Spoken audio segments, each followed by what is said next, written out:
accident, you know it's no walk in the park. Car repairs, medical bills, and lost time from work all add up. And if the insurance company isn't paying their fair share, you have to cover the rest, even if it wasn't your fault. That's why you need an advocate. Call us today, and we'll do everything we can to get you moving again. Come on. You deserve clear, risk-free advice to help get you back on your feet. You deserve an advocate. This is The Monty Show, the truth in sports talk streaming.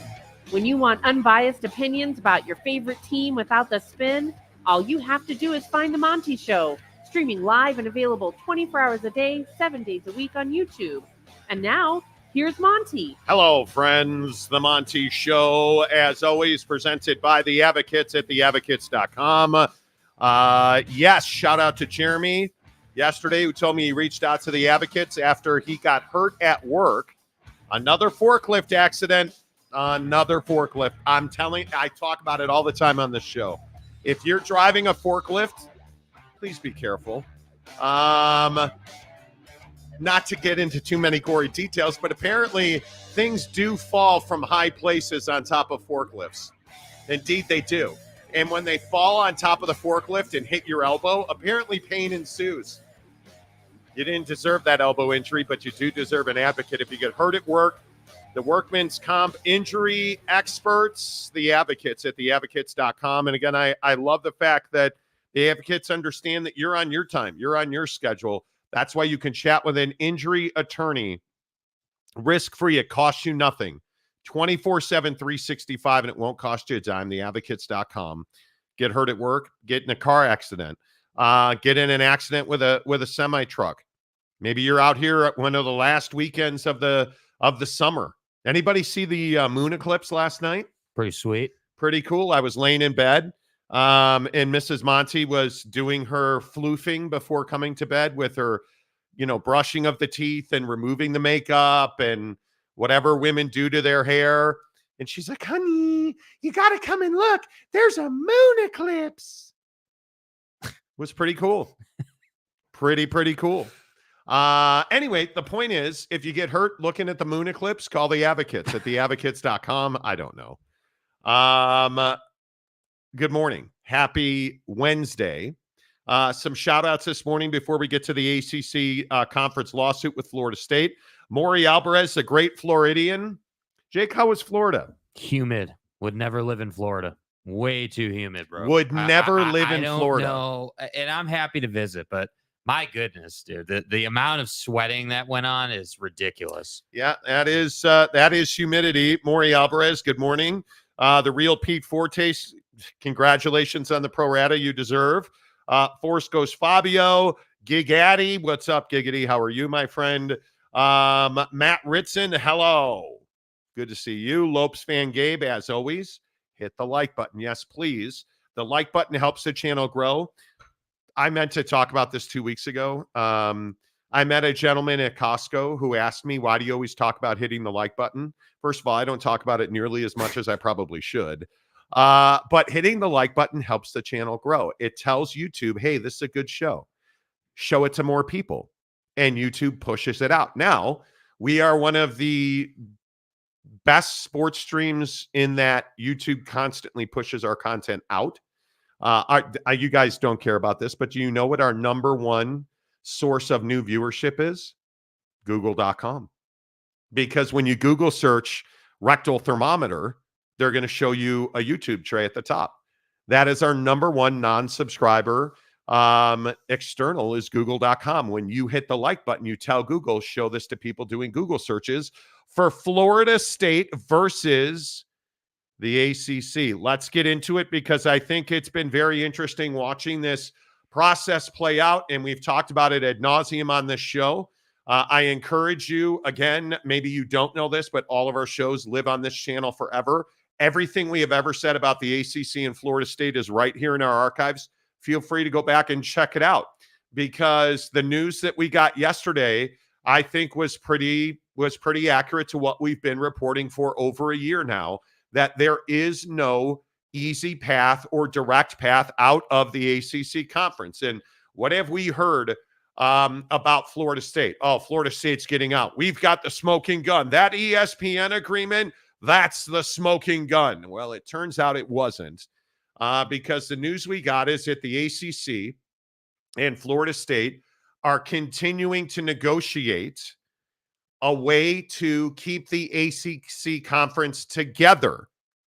That's right. I said the ACC and Florida State, as we have told you, have been negotiating, and it looks like the outcome of this will be that the ACC remains intact, as we've told you on this channel that it would, because there is no clear avenue or path forward for Florida State and Clemson. Nobody cares about Clemson, but for Florida State and Clemson to win their lawsuit and exit the ACC.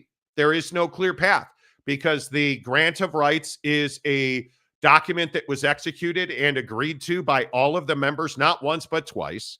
There was no smoking gun, very obviously, in the ACC's broadcast agreement with ESPN, which Florida State and their attorneys have access to, as we reported on this show. And as I've said, there is no possibility for Florida State to come up with $500 million to buy their way out of the ACC grant of rights. This was always the way that we were going, as we've told you on this show. What we heard yesterday, I don't think is shocking or surprising. Florida State wants a larger piece of the pie. But what are the details? And what have we told you about the way that money will be distributed in the ACC and just about every other conference going forward? Merit-based distribution. We have talked about that at length on this show, that if you go to a bowl game, you get more money than the school who didn't go to the bowl game. If you represent the conference in the NCAA tournament, you get more money than the schools who don't make the NCAA tournament. It is merit-based compensation. That's what Florida State and Clemson are now negotiating with the ACC to change the way that the payout system works in the ACC. And it's what we've always known was coming. Jake, is there any level of surprise for you in how this has so far played out? No, not at all. I mean, I think exactly what you said is the exact situation. I mean, I just the crazy part about this whole thing is that, you know, we're sitting here weeks ago, months ago at this point, saying like, hey, like there's not a way out of the ACC. Like you signed the document, the grant of rights, not once but twice. Like you essentially, you know, locked yourself in that conference. And the idea that you were trying to get out and have been trying to get out, and the idea that you would have spent all this money on attorney fees and like you would have put this much effort forward to try to get out of this conference when the end of this conversation was so obvious is just baffling to me. I don't understand, you know, what Florida State officials and leadership thought they were going to get out of this situation. So no, this end is not surprising. If anything, it's expected and inevitable because, you know, at the end of the day for Florida State and Clemson and the ACC, like they're still a really good conference. I know that obviously this year on the football field hasn't been what, you know, most, you know, Florida State fans and Clemson fans probably are wanting and desiring. But just as a conference, the ACC is fine. They have a TV deal. They've got membership. They've got, you know, basically everything that you need to be successful and sustainable. And I guess I just look at this and I say, man, like you guys just wasted a ton of money over what exactly? Because even if you did get out of the conference, going to another conference was never a slam dunk. It wasn't like it was just, you know, auto bidding into the SEC or like you were just, you know, automatically going to get that invite into the Big Ten. Like that wasn't ever guaranteed. No conference ever came out and said, hey, well, if you get out of your conference, like you can come and be part of ours. That never happened. You know, we've got clips of Greg Sankey saying without saying that probably wouldn't have happened. So I don't know. There's not any surprise that this is the end, but the surprising part is that Florida State and Clemson chose to continue to just invest and spend in something that to me always had this outcome. And frankly, I think going forward, the real question is how does this impact, more Florida State than Clemson, but how does it impact these two's relationship with the conference? I think that Florida State is not a popular member of this conference already. I think the fact that you have wasted tens of millions of dollars, not even of your own assets, but of the ACC's assets, does not help that cause. You are looking at a conference that is going to now, like every other power conference in the land, wind up paying out significant monies in NIL settlements and revenue sharing to players on top of tens of millions of dollars in legal fees for an outcome that we all knew. As you said, as we've said, this was the only eventuality. This was it. There's never been a path out. And it's not like this is like a new realization. That's the thing. Like it would be different if like the realization just happened like a week ago, but that's not the case. I mean, how long have we been talking about this? Like months a year now? A year. Like, I mean, it's been a long time that this whole thing has been going on, and it maybe, really turned up last year when, they didn't get into the playoff and, the Jordan Travis injury happens and all hell broke loose, down there. But I just can't believe that Florida State thought there would be a different outcome. And in this part of it now makes me feel like the ESPN contract, nonsense was exactly what we said it was, which was a reach to get something rather than nothing. But I feel like I go back to this, and I think we do this in sports, politics. We do this all the time. If you sign a document, if you sign a contract, and at some point you're unhappy with it, you can't just say, okay, I'm done. Sorry, I'm not going to execute. I'm not going to continue. And then go, we're out of here. And then go to court and be like, oh, there was fraud involved. There was no fraud involved.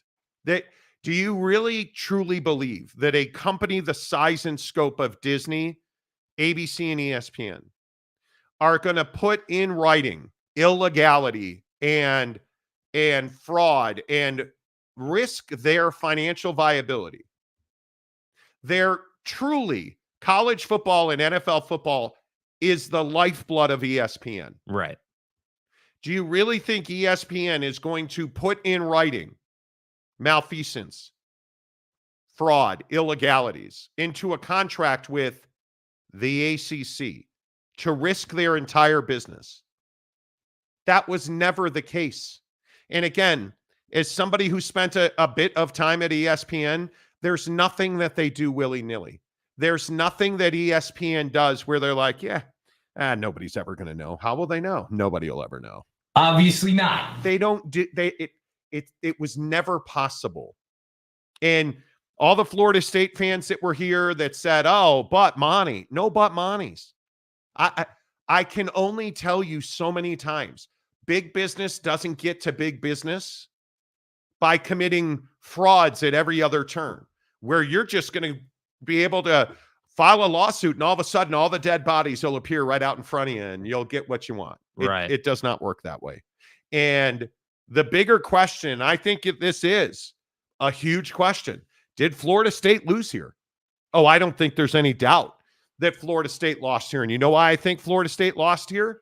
Florida State lost here because I think Florida State thought they were going to end up in the SEC or the Big Ten. I think Florida State believed that they were going to make $50, $60, $100 million a year because, well, we're Florida State. And as it turns out, contract law doesn't care who you think you are. Contract law only cares what the contract says. And the contract says you're locked into a grant of rights until 2036, I think it is. You're locked into a grant of rights for a very long time. And as I always tell you, it's not up to the ACC. It's not up to Florida State. It's up to ESPN, because ESPN is the one cutting checks. And ESPN is the one making or breaking your football program. And as we're finding out now with Florida State and Clemson and the ACC, and hey, by extension, the Big 12 and the Pac-12, what ESPN wants, ESPN gets. And if ESPN wants to extend that grant of rights and sign their option, they'll do that. And my guess is they will do that because there's no reason for ESPN not to extend the broadcast agreement with the ACC.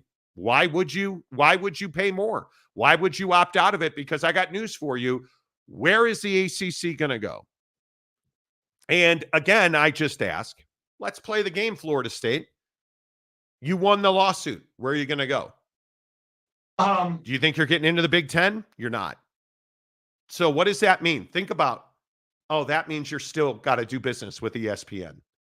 Because who's got the Big 12 contract?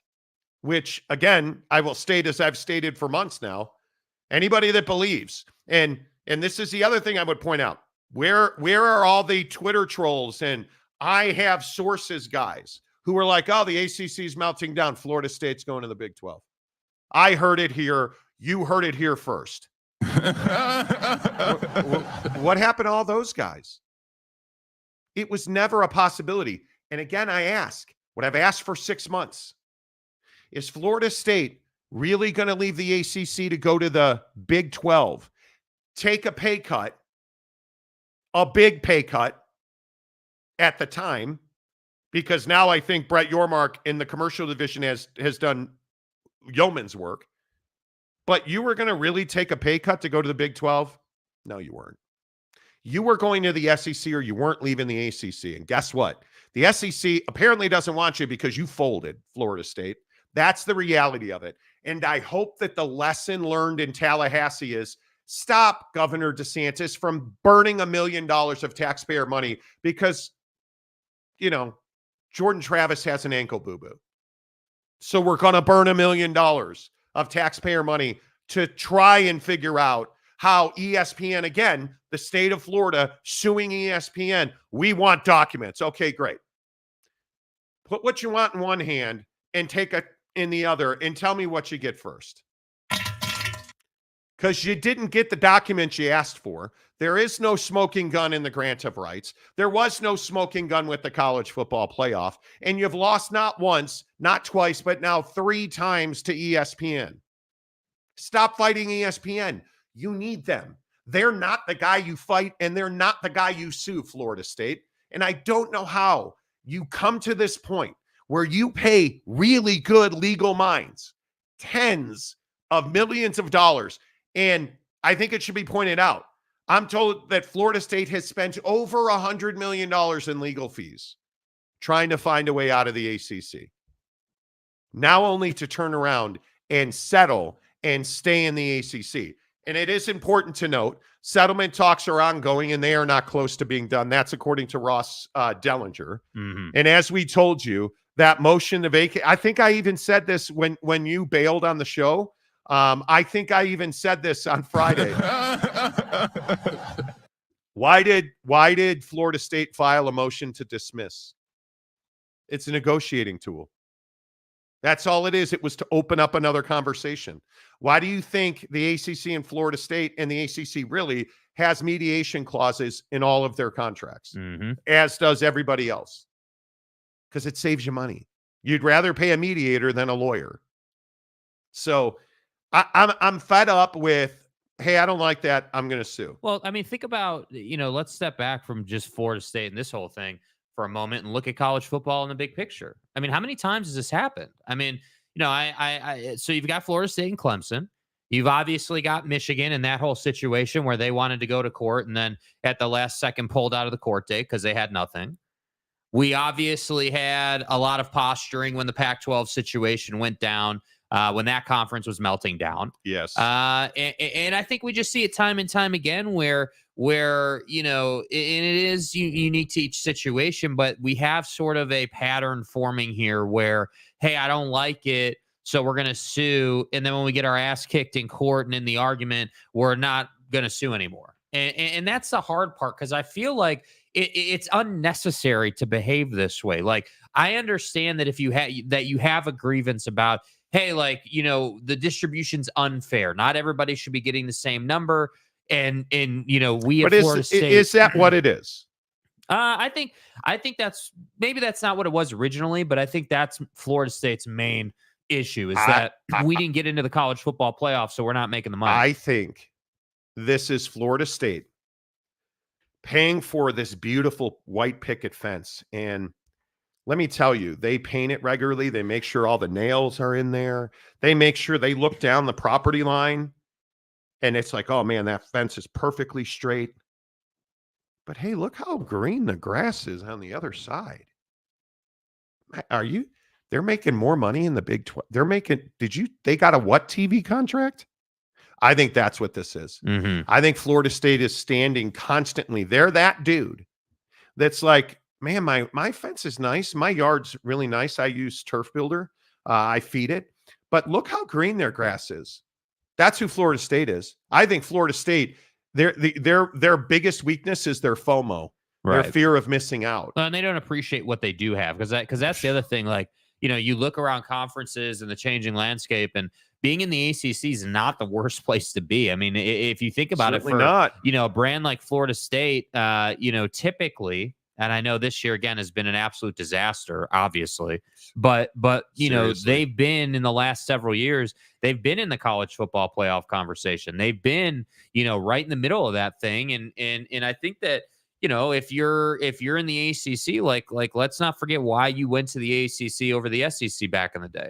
Well, the path to national championships is easier through the ACC. So said Bobby Bowden, which still to this day remains true. So what we're really talking about, ultimately, if we boil this thing all the way down, is Florida State just can't get out of their own way. And it's really a shame because if you think about the great, Bobby Bowden Florida State teams, Florida State as a brand is a great brand. Like even when Jimbo was there, they were really good. You had a lot of NFL talent on that roster. Like, Florida State is a school in a football program that when it's good, it can be really good. And not every football program can say that. And so I agree. To me, it's a shame that we're in a time where the state of Florida is having to say, UCF's the best team in Florida right now.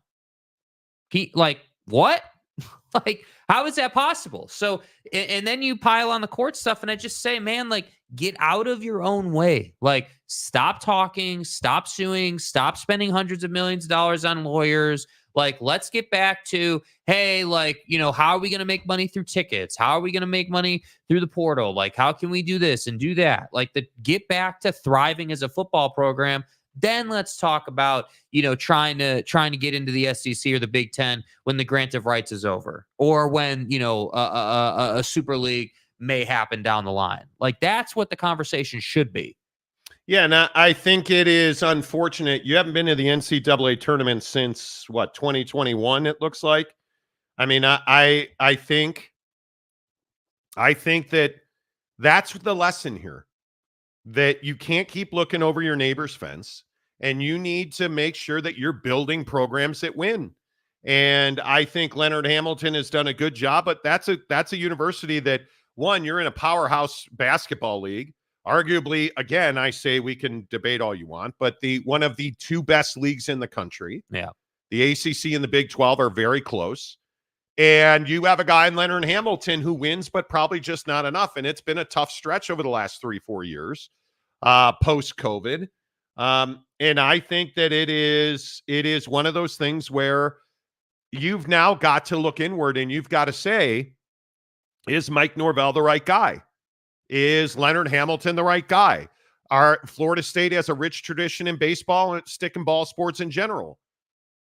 Are we doing the right things? Stop suing people. Stop suing the conference. Stop pissing off your fellow ACC members. Yeah. That's really what this comes down to. And I think this story, and I know you don't want to hear it. You don't want to hear it.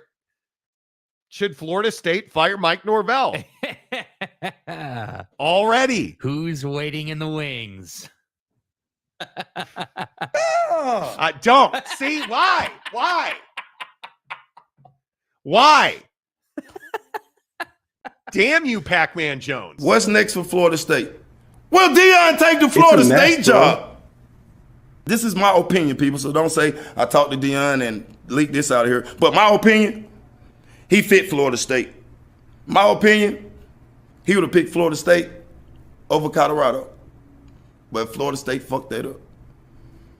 I truly think with Shedeur leaving and Travis Hunter, Deion is at Florida State next year. Bro. Do you believe? No, I don't. No, I don't. And again, this is why I said maybe it was yesterday, Deion Sanders isn't going to Florida. Whatever day that was, we talked about this. Oh, no. Deion's not going to Florida. That's a Seminole. But are you telling me right now, even knowing that Deion has seminal fluid in his body, are you okay? Are you telling me that you're already going to fire Mike Norvell, who's coming off of an undefeated ACC run, who is 31-20 as a head coach in Tallahassee? You'd fire him after one bad season, and this has been a really bad start. But if he finishes under 500, certainly not going to the playoff. Okay, you're telling me that you would fire him. There's two ways to look at that record. Okay, he's 31-20 in his time, right? But he has more losing seasons now than winning seasons. So, if this year stays on course, yeah, you're 0-3 though. This is a losing season. You're not like how my point about Florida State and why I call it a losing season is DJU is your quarterback. Yeah, and you just have no way to get back. There's no and I don't even mean from playoff purposes. I just mean how are you now gonna rip off 8 wins in a row, 7 wins in a row? Come on. You're not doing that. You can't tell me that Deion Sanders is already leaving Colorado. I agree. It's a different way of life. This will be his last year coaching Shedeur, potentially. I don't know if he goes to the NFL. I doubt it. But this would be his last year coaching Shedeur. Mm-hmm. This will be Shedeur's first year without Deion Sanders. His dad is his coach. It's going to be a different way of life. Yeah, well, and losing Travis Hunter, too, is no small thing. That's a big deal. Yeah. You're more able to recruit at Florida State. So are you telling me, I could see it down the road, but doesn't he have to win something before he goes to Florida State? Yeah, I think, if you're Florida State, to fire Mike Norvell, somebody who had you positioned to take a run at a national championship last year before the injury, to then have him have just such a drastic fall off here this year, I would be asking the same question. You have to, as an athletic director and as a president, ask, hey, why is it that we were 13-1 last year, but now this year we're just terrible? What happened? And obviously that conversation is going to play out. Now, we all know what happened, right? I mean, it's pretty clear. Yeah. But non-football people, not people who don't necessarily, academia, people who lead colleges and stuff, who maybe aren't as plugged in, are going to look at this and say, yeah, what's going on here? There's way too much inconsistency. Now, the problem is, if I'm Florida State, I'm not going to fire Mike Norvell after one bad year, after you just went 13-1 in today's landscape, because you've got the transfer portal. This is Florida State. Hey, Mike, instead of trying to turn this year around and go 7-0 to end your year here, let's start talking about next year. Let's start recruiting. Let's start sending your boys out to go and get talent. That's what Mike Norvell should be doing right now. I understand that it's the middle of the season, but, he's fully invested in winning ball games, but you got to be real about it, in my opinion. And this is what I would say to Deion, too. Deion's in a little bit different of a situation because nobody expects them to win anything. But if you're Deion Sanders, after Shedeur and Travis leave, now we get to see who you really are, because you've never been a college football coach without Shedeur. So who are you when you have a garbage quarterback and you have to win on defense? What does that look like? Yeah, and I think, obviously, he's coming off of the best defensive performance his team's ever had. I mean, that they dominated Colorado State. Yeah. I mean, there's no doubt about that. He wouldn't shake dude's hand after the game. I wouldn't have shook dude's hand either, dude. The guy wholly disrespected Shedeur. I wouldn't have shook his hand either. He did the too short thing on Travis Hunter. He talked about they can't win this game on social media. They're in for a surprise. Like, move along. That and I would also point out that's arguably your most hated rival. Yeah. And I think that yeah. Anyway, the point is they want the Deion Carnival in Florida State, in Tallahassee. I don't think they want it right now. Well, and I agree with people saying, hey, 6-9 as a coach so far at the Power 5 level. I agree with that. Those are numbers. Those are stats. They're undisputed. Now, I also But he's also turning around a program. I agree. That's what I was going to say. You also, if you're going to be the Mr. Hayes 6-9 at the Power 5 level, you also have to say, hey, the first year was a pretty damn good year, all things considered. I mean, with what he had to work with, like, that's a pretty good performance. And now moving forward, like, I think they are in a tough spot right now. They are good enough to beat the group of 5 level teams. Oh, I think they're better than that. They are, well, I think they got to prove they're better than that. You don't go, Let's you look can't, at their schedule. Dude, you can't go to Nebraska and get your ass beat like that and then say that you're better but than that. I don't think they're better than Nebraska. I think, and I know, again, here's one of the, hey, Monty, you're an idiot. What did I tell you about Nebraska? I told you Matt Rule turns programs around quickly. Right. And you bring in a guy, again, a Shedeur Sanders, you bring in a Raiola. Mr. I'm going to impersonate Patrick Mahomes. Yeah. You bring in a guy like that, and you're a much better team, and they're 3-0. Now, obviously, they haven't really – Colorado is by far their best opponent, but that doesn't matter. You're still 3-0, and Raiola looks really good. And I think when you look at Colorado's also 1-1 and could, or 2-1, and could easily be 1-2. That Colorado State game, after getting thumped by Nebraska, 28-10 on the road, that would have been a laydown game. But Deion, and I know we don't like talking about Deion Sanders in a positive light. That's not something we do in this country. But you might want to remember that Deion Sanders did exactly what he said he was going to do. He has clearly brought in a lot of talent on that defense, and they are better. He has developed Travis Hunter into, I think, the best college football player in the country. I think Shedeur Sanders is going to be a top 5 draft pick. I think they're both going to go top 5. Projected number 2 right now. He's developing talent. Yeah. He's getting talent and developing talent. The offensive line has got to be better. Seton, by the way, is graded out very well. Mm-hmm. His PFF grade is actually really good. The offensive line's got to be better. It's his one weakness. He has shored up that defense. And I think when you look at their schedule coming up, he needs to beat Baylor. Yeah, but that game's at Folsom. He needs to beat Baylor. Here's the problem. I don't have a high confidence level they will beat Baylor. Oh, I think that Baylor's offense is not great. And I think at home, I think it's a nighttime game at home. I think that's going to be a very difficult game for Baylor to go on the road and win. They clearly, and I know we have a lot of Texans on the show. I think they clearly ran out of gas in the second half against Utah. I think we saw that. Yeah, I mean, I have no problem saying I think Utah broke that team before the half. And I think the secondary at Colorado is actually really good. Yeah. And that's what gave Baylor fits. Yeah. Is that I think this is a very good matchup. And if he goes to 3-1, heading to the bounce house to end September.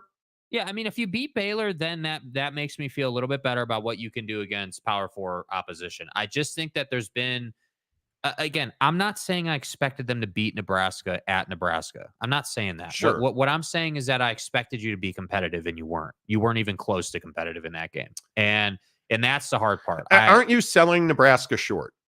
I don't think I am. I think that there's a difference when you go on the road and the other team is just that much better than you versus, hey, you just weren't, like, your offensive line was beyond bad in that game. Like I'm not even saying it was like, I know Shedeur throws the pick 6 in that game, but look at why he was in that position and look at why he made that throw. Or 6 sacks. Like, you know, he got his ass beat in that game. And that's the hard part is that I like the Baylor game. Okay. It's at home. Okay. That's a different conversation than going down to Waco. I get that. That's different. But the problem is that I need to see that offensive line against a Power 4 team, be it all Baylor. you need to show me that you can give Shedeur even 3 seconds to make a decision. Because if you can give him 3 seconds, his ability to escape will give him the 4th second. He can run away from you. So yeah, I think the numbers in that game are not nearly as bad as you probably remember. Some of the, I mean, just they were 4 of 14 on 4th down. On 3rd down, rather. That's terrible. They got out yarded pretty significantly, 334 to 260. So 75 more yards. Like, those are the numbers that stand out. But Nebraska had more penalties. I think obviously the interception for the pick 6 changes that game significantly. right. If it is 21-10, that's a very different looking game. But my point is, I think Deion Sanders is actually doing a good job at Colorado. Yeah, and I know people won't say that. That's the hard part. I know people won't say that. And I think that the noise around Deion is not what people want. Like this Feinbaum thing yesterday, where Deion Sanders said it's unfair to continue to go at kids and say, well, how much money are you making? Because now, and I agree with Prime on this, Deion Sanders is essentially saying it's wrong to say to a kid, well, your NIL money is too much based on your production. It's none of your business. They're not, in my opinion, this is one of the downsides of NIL. Well, I think you now have financial expectations on 17, 18, 19-year-old kids. But that's what you don't get to have it both ways as a player. I disagree. I'm not like, but am I saying it's wrong? No, I'm not saying it's wrong. I think it's one of the downsides of NIL. And I think the media being aggressive in at Colorado, I think the hyperbole and the hype brings some of this on. Totally agree. But when you have local reporters, and this is at the heart of one of the local fights that Deion has, you have reporters, saying to Shedeur, well, how much are you making? And trying to make this equity argument on-field performance. And I just think you should not be doing that.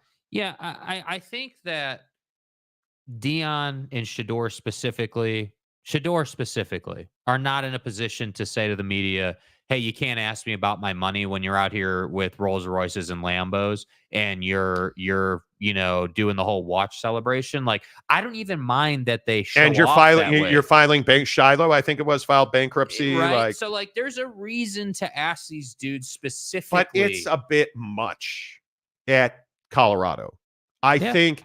And Feinbaum then goes on his show yesterday and they run the clip all over SportsCenter and ESPN about how that's not happening and nobody in the media is asking. Feinbaum's a cartoon character. Yeah. Media members are asking, and I understand why. It's a story you love talking about in college towns. Right. Thankfully, here in Salt Lake City, we don't have that because we don't have huge NIL deals. But when you're Shedeur Sanders, and I agree with you, you're driving a Lambo and you're blinged out and people are going to ask. I don't think they should be asking. I understand why they do. Being a high-profile player. I mean, it's part of being rich in this country. Yeah, I mean, we see this at the professional level all the time. The only difference is we know what money you're making. I agree. We know that. I agree. We know that. Daniel Jones should not have gotten that contract. We know that Jordan Love is not a $55 million a year player. Why don't we ask this about football coaches?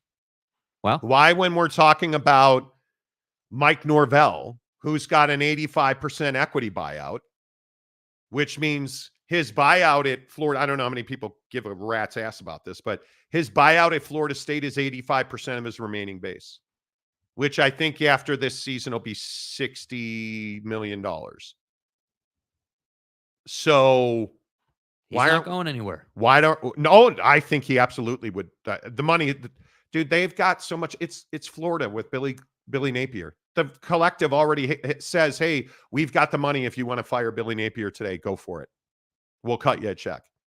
Yeah. But nobody talks about that with the coach. What nobody? I mean, we made the conversation, the argument about Jimbo. I hate to even say his name, but Yeah. Jimbo Fisher at Texas A&M. Well, think about how the Bill Belichick stuff went down at the end of his time in New England, right? I mean, everyone for years, because his contract details were always private, but for years people speculated about what's this guy getting paid, and at the end there they were bad, and so people were like, "What are you paying this guy for them to be bad?" Like I think I don't disagree that this conversation about NIL and what a kid's making is not for every kid to be asked. No, but I think that.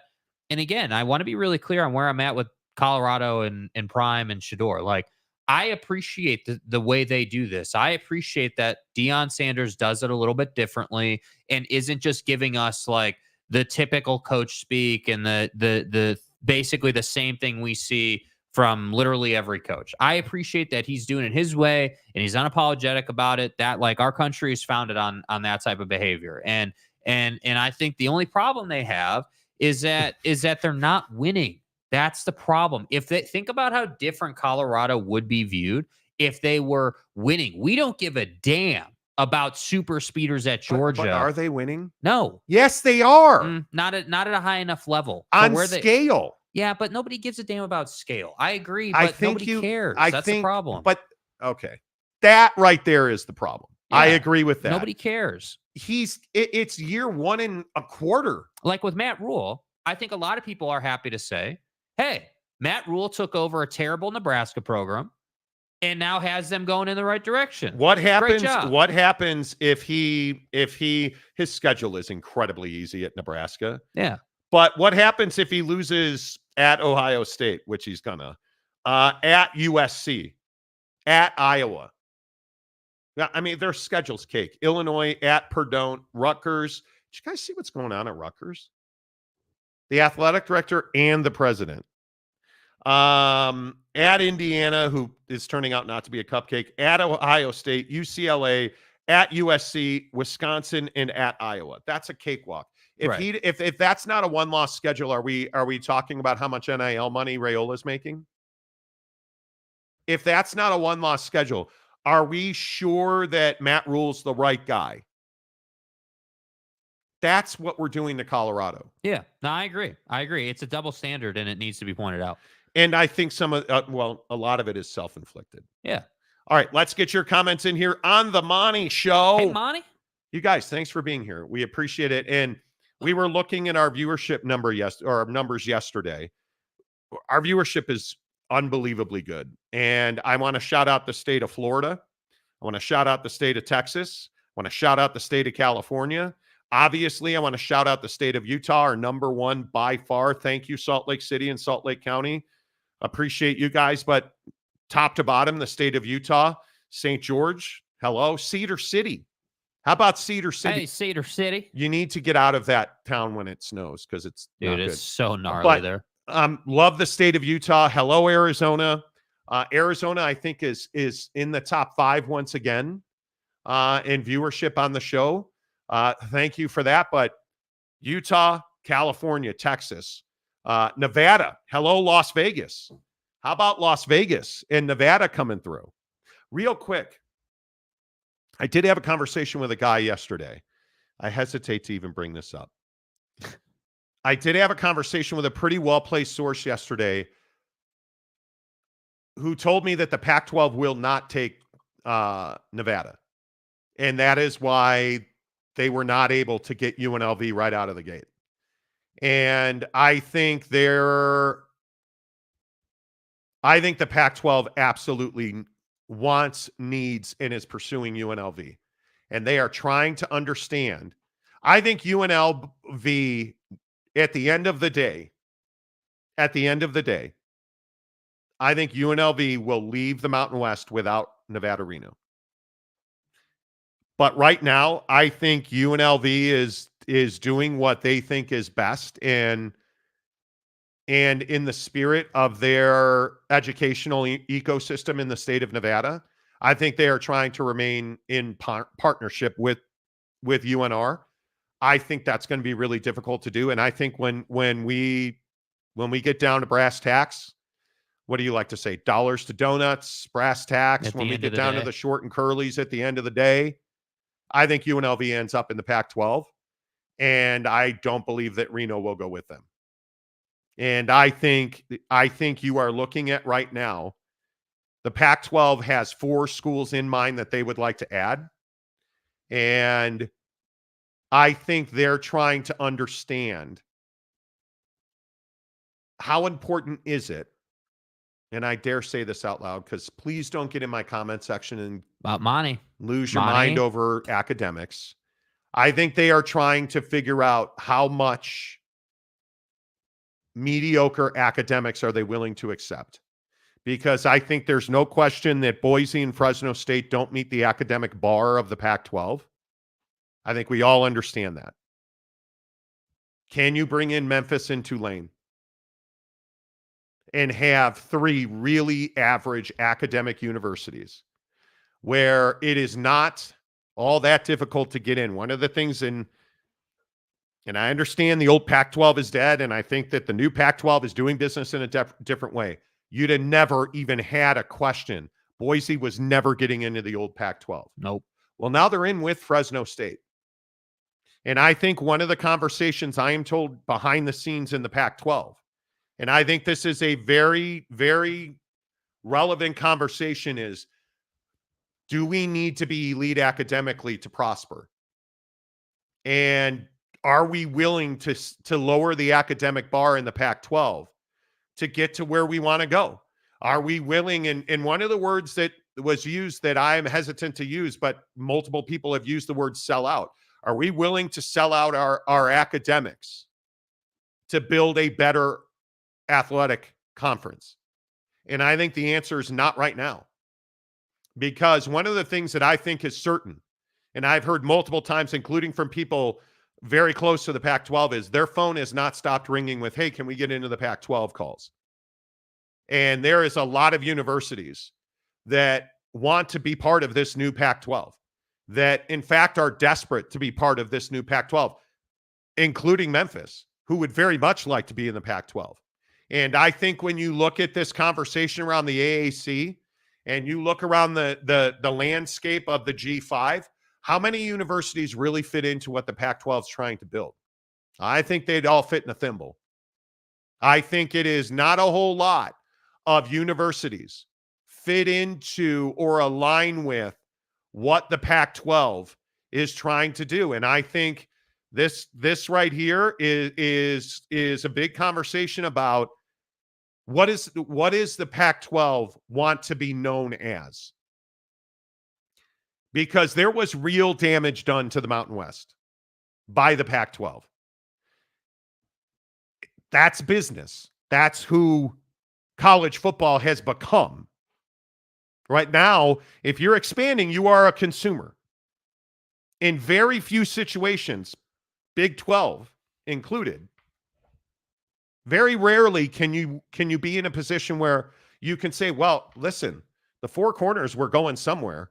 The Pac-12 was dead. We gave them a home. That's not where the Pac-12 is right now. Yeah, remember what the Big Ten said originally. Yes, the story we broke on this show. Yeah. We don't want to be seen as the people that cut the legs out of the Pac-12. Well, guess what the Pac-12 just did? Decimated the Mountain West. Unapologetically. Exactly right. Unapologetically decimated the Mountain West. And I think that, I think the Pac-12, I firmly, my opinion is, I firmly believe in my opinion that what happened is that the Pac-12, the Pac-2 at that time, and the Mountain West were trying to cozy up together. They both at one point thought that a merger was going to happen, but they needed more time, which is why they put the scheduling alliance together.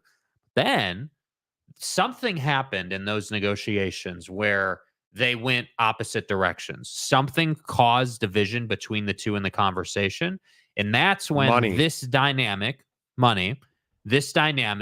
of the Pac-12 turning into what a lot of people have said, a predator in the landscape, a hunter, not just a consumer, but someone who's going out and intentionally picking certain brands. I think that's where the Pac-12 is not going to get away from that, because you don't go from being a conference that got decimated and being a victim and, oh man, this was out of our control, and having the last two brands in your conference be two schools that have said for a decade that they're out of control and that they're at the behest of their big brothers in their states.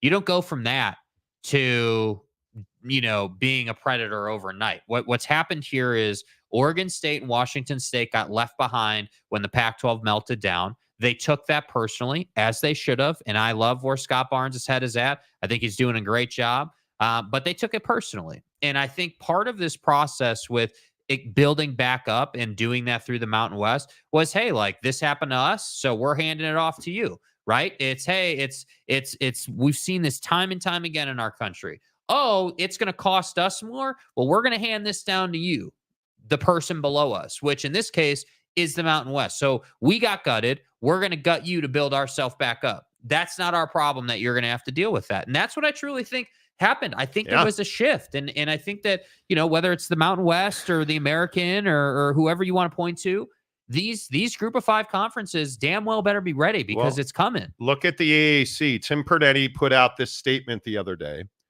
The American Conference is a pioneering brand firmly grounded in grit and hard work with powerful and prestigious member institutions. We've prioritized seizing every opportunity. And just goes on and on and on about, hey, we're this, we're that. Right. And then yesterday stood in front of microphones wearing a jacket that frankly was not well fitted, talking about how, oh man, this conference is united. The membership's in a great place. Like I said, the speculation is going to be the speculation. I think this is what people love about college sports, and maybe some people don't like about college sports, is that there never seems to be any point where people are spending more effort building than they are maybe trying to tear down.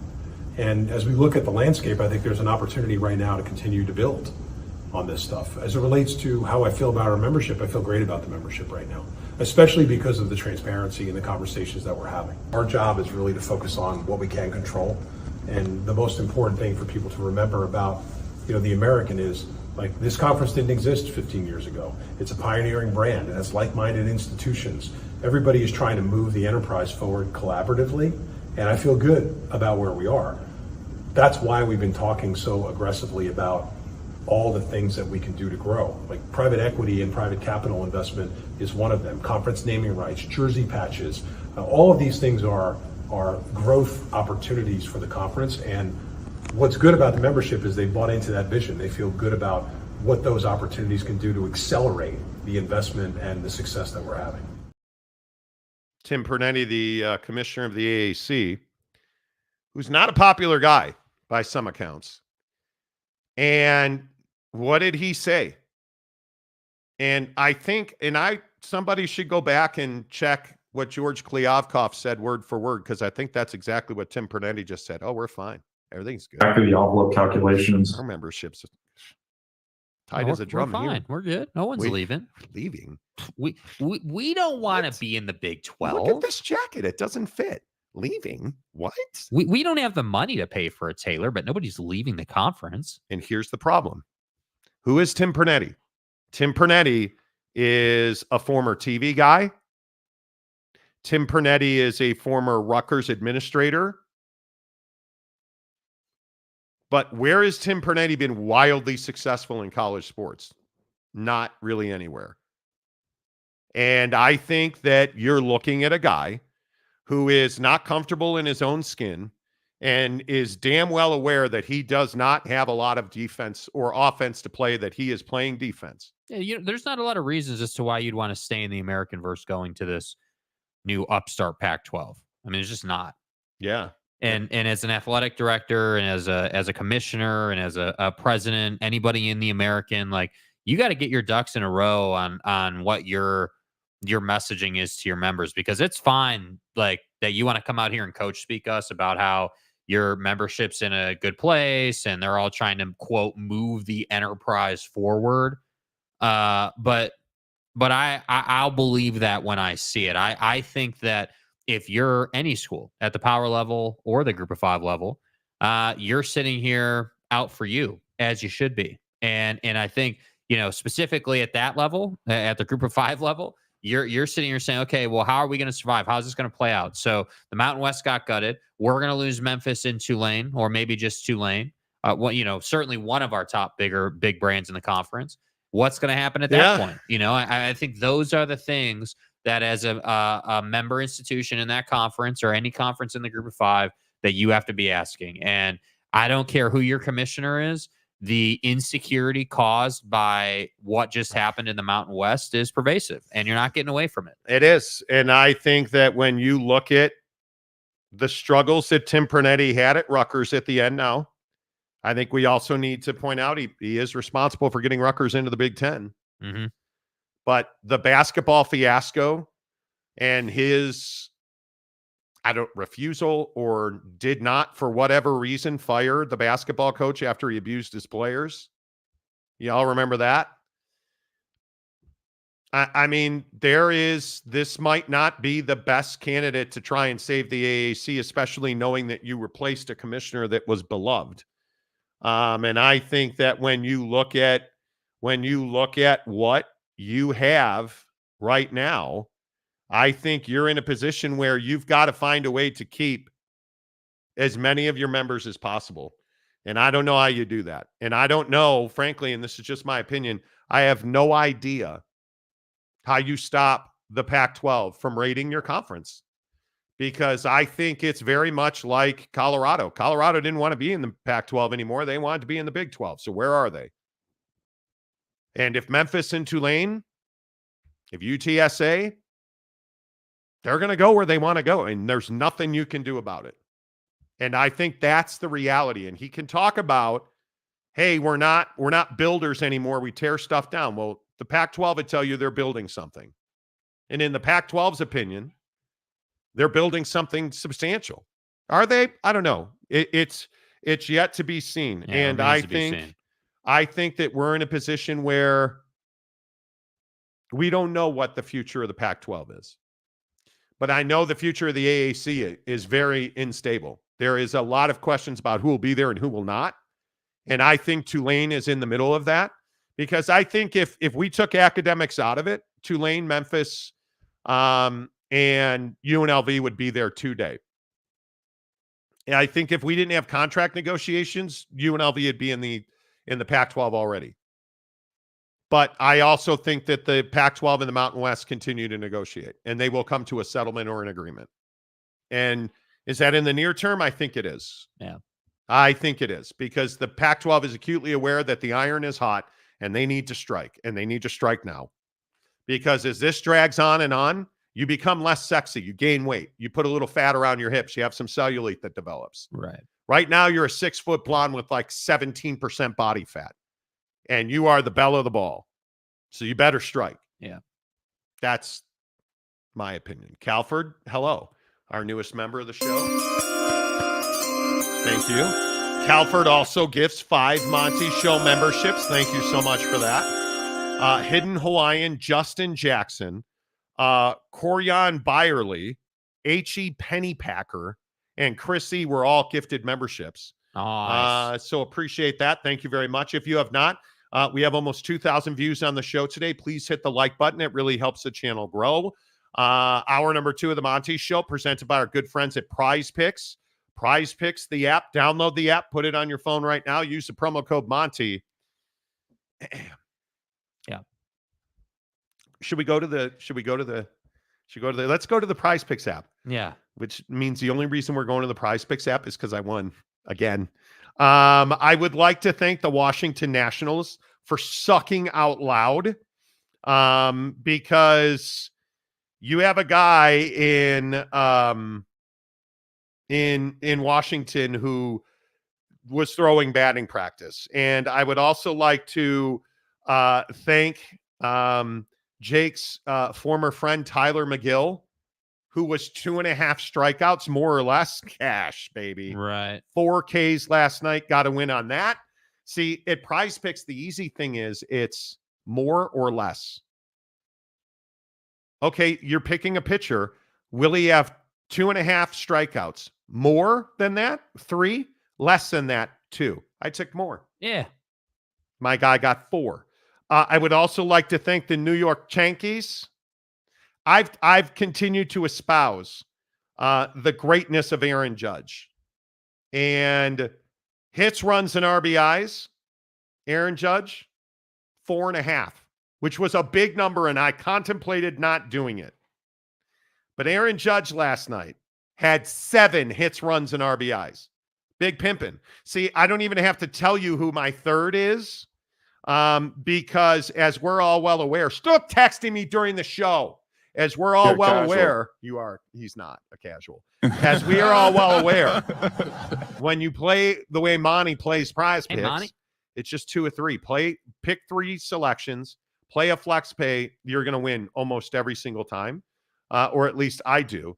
And I would also like to thank Ian Happ, who had 7 hits, runs, and RBIs, and all I needed was 2.5. Yeah, big stick Happer. 3 for 3, 56.25. Yeah. Make the deposit. Thank you. Thank you. That's all Prize Picks is. And I love football. Again, what's the promo in the NFL this week? Caleb Williams, half a yard. Caleb Williams, half a yard again, passing. Yep. I love it. Caleb Williams against the beloved, the Colts. Yeah. Nobody cares. Aaron Rodgers, Thursday Night Football. Garbo. Against New England. 1.5 touchdown passes on a demon. I'm taking that. I'm taking that. It's national TV. That's going to be tough. The one that I really like, that I think is really interesting, is Ramondre Stevenson. Does he score a touchdown? That's really tough. I like that one a lot. That's really, really tough. I like that one a lot. Garrett Wilson is 1. He's 0.5, which means will he score a touchdown rushing and receiving? I love that. Where are my kickers at this week? Yes, kickers. Yeah, where are my kickers at this week? Kickers are easy money. I mean, Zerline for the Jets at 7 kicking points feels a bit excessive, but yeah, I mean, that feels like an easy less win. If you take less on that, I mean, that's, he'd have to have 2 field goals and an extra point at least. I mean, that's a lot of. Yeah, I would take that. Get the Caleb Williams. That's a win. If he throws for 1 yard, you win. That's the best part. Then you play it in a flex play. Aaron Rodgers. And you only got to find one more that you win on. You're getting paid at Prize Picks. I may have mentioned this. You deposit $5, they'll give you 50 more. Yeah. Open a new Prize Picks account. Download the Prize Picks app. Open a new account. Use the promo code Monty. You deposit $5, they'll give you 50 more. It's as simple as that at prizepicks.com, Prize Picks, the app. It is the best daily fantasy promotion I have ever seen. I would encourage you to do it, and then DM me or just tweet at me or Insta snap face at me. Yeah. And let's watch you win bread, because so many listeners on the show have done it. And trust me when I say, if you follow my formula for success, you will win on Prize Picks. Right. A 3-pick flex play. You're going to win. And I love it. Hello, Instaface. That's what I'm saying. Real quick, one other thing I want to play here. Can we play the Nobody Cares About You football coach bomb from yesterday? You saw the mullet the other day. Right. You saw the mullet the other day go on his refrigerator drink cooler thing. You're a homer is the first part. What is this from Dabo Sweeney? I am a big YouTube TV guy now. All right. I finally figured out how to get that freaking app on my phone. It's like a act of Congress. I mean, you got to have like birth certificates and all kind of stuff to get some of these things. I mean, like, I don't know all these codes from, who's your provider. I mean, it's some crazy stuff on there. But anyway, I got the YouTube TV, and man, it was awesome. I had my phone going. I had my iPad going with 4-screen, and I had the TV going. I would imagine some of y'all probably did the same thing, because this is what you do for a living, right? Like, y'all gotta know what the heck's going on. We had a lot of teams playing that we're going to play, and so that's really what I did all day. I just watched ball all day.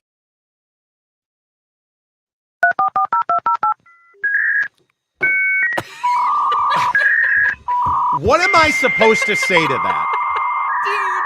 What do you mean? Maybe don't use AOL and that won't happen. I know if you get stuck trying to sign up for YouTube TV, go ahead and ask one of your friends on MySpace. It's like a act of Congress. Maybe your friends on AOL Instant Messenger. Hello, InstaFace. Maybe they can help you. YouTube TV might be the most idiot-proof. Oh, wait, that's why. I got the YouTube TV. Do you know how easy it is to sign up for YouTube TV? Yeah, do you know how easy it is to go back and watch the replay of Georgia Tech beating your ass in Ireland? And because the guy who cuts our tape sucks at cutting our tape, he also said, oh, yeah, it was amazing. I had the TV, I had the phone, I had the iPad with the 4-pack on it. That's the greatness of YouTube TV. And it's really easy. It's really easy. Just don't use your dial-up DSL. DSL. Maybe get some Starlink. Bro. DSL. Listen to how he talks. I am a big YouTube TV guy now. All right. I discovered I finally figured out how to get that freaking app on my phone. That freaking app on my phone. That freaking app, it's called go to the App Store and hit download. It's like a act of Congress. Hit the get. It says get. And it puts it on your phone. And then all you do is sign in with your Gmail password, which we all know is Nick Saban sucks. Yeah. ! Hashtag. Nick Saban is a better man than you are. What do we think Dabo Sweeney's passwords are? Damn you, Kalen DeBoer. I'll never use the portal again. DJ use a bitch. Asterisk, ! I miss 5head. Yeah. Comebacktrevor.com/Monty. I don't like what is this, dude? Did you build? Yes, exactly right. In God's name, image, and likeness, I was only able to download YouTube TV in God's name. In God's name, image, and likeness. And no, they don't have porn on there. Me and Speaker Johnson with his son, we watched in the porn and stuff. We really did. What? ACC Commissioner Gumby, I hear Dabo's new computer came with a CD-ROM drive. Hey. A CD-John ROM drive? Are you kidding me? Stepanek says his password is the Monty Show. Exactly. Right. Don't forget Deshaun Watson. Oh, washcloths are good. /*. Are you kidding me? Dabo's password is password 1. That's probably right. Yeah, and the problem is, yes, exactly. Fang Joker. Maybe get rid of the flip phone, Dabo. Bruh. It'll be easier to get YouTube TV on the phone if you don't have the Razor anymore. Dude. I'm so pissed at Apple. What happened now? Well, I'm dumb is what happened. Mrs. Monty gets her iPhone Friday. Go pick it up at the Apple store. I have to wait till October 15th. What? Because I hit the wrong button when I was ordering my phone. And I didn't do in-store pickup. And it takes 48 hours for them to process your order. So then you go and cancel it. And then you go for pickup. And guess what? They're sold out at the store. Doesn't make you feel responsible. The good news is I can get it at South Coast Plaza in Costa Mesa, California. Wow, dude. That's nice. the nearest store. Do you just want to hop on the private jet then, or? Hold on, bro. So they'll send it to my house on October, and it's October 15th through the 18th. What a joke. Come on. How are you going to watch your YouTube TV here we go. On your new iPhone? Here's a shocker. I just ordered my Samsung. Yeah, Jeroy. Who knew? You're a homer is the first part. Who's surprised he's Did you order that out of the Pepsi machine? No. Ollie Gordon's liquor store. He went in there and got it. Bruh. I'm a jerk. Stepanek, I have an Android. iPhone's that much better? Yes. I think they are, but significant, in my opinion. Yeah. Jimmy Otson, good morning. Hey, Jimmy. No worries, everyone. I have about 30 AOL online CDs I can send him to get internet, or he can go into Sears and get Prodigy. Oh my God, Prodigy! Yeah, hey man, can I get that AOL CD-ROM? Hey, Monty, can I get that CD-ROM so I can get Internet Explorer version 6? Handsy Bill Gates, I mean, he's amazing. On my Windows PC. Look at the size of this monitor. Monty, I'm still on Windows 97, and I was building stadiums back then. So, we're good. We're still good. Oh, my God. Who are you, Nick Saban? Seriously, doesn't this guy have a bunch of Sabanisms? Oh, my God. Keith Carl, Dabo surfs the internet with Safari. I'm sure he does. I bet Dabo's a Netscape guy. No, Dabo's a Bing guy. Dabo's a Bing guy. No, he's a DuckDuckGo guy. Man. Because he wants the Oregon job. I mean, are you what do you? Yeah, Surge. Exactly. Dabo's preferred drink choice is Surge. No, it's not. It's Jolt Cola. Who doesn't remember, Seagram's? Tell me he's not a ginger ale guy. I love you like the fat kid loves cake. Hey, Dabo, here's your Seagram's ginger ale. Thank you. My God. He's a wannabe Saban. 100%. He probably still has a dial-up. I bet he does. Yeah. Who remembers? God, who remembers dialing up on AOL? Remember when you had to buy a better modem card? Come on, man. Come on. It's amazing. All right, let's get to it. Any open forum here, because I know I missed a bunch of your comments on the ACC, all of them. Phil Venzer, Feinbaum is the poster child for birth control. Wow. Okay. I was unaware. Me? Okay. I watch A&M in the Big 12 and cherry pick great matchups. Yeah. You should. That's the best. I said AOL. YouTube TV is amazing. Mrs. Monty and I watched the Sunday Ticket, and we were doing the 4-pack because unbeknownst to me, when I married her, she was a 49er fan. That's a 49er bomb. Yeah. Okay. Yeah. Go Bears. Yeah. Elaine Tran, hello. Big 12 was fun to watch last week. It was. Yeah, it was a good week for the Big 12. Huge matchup this week, obviously, with Oak State. And again, James is here to tell you. I love that Oak State fan is just riding Cam Rising about being old. He's in his 7th year, as is Alan Bowman. Alan Bowman's in his 7th year. How come Oak State fan isn't ripping him for being 58 years old? Well, because he's experienced. Oh, he's experienced and seasoned, and he's a byproduct of his extended time in that program. What is your level of confidence this weekend? I'm pretty confident. I feel like the number moved to 54.5. I feel like let's go ahead and edit. Is it still minus? It's 2? -2, which is For Utah's favored. Yeah. No, Oak State is -2, which means Utah's favored because it was a push at 3 because the home team gets 3. Yeah, I'm looking at it right here.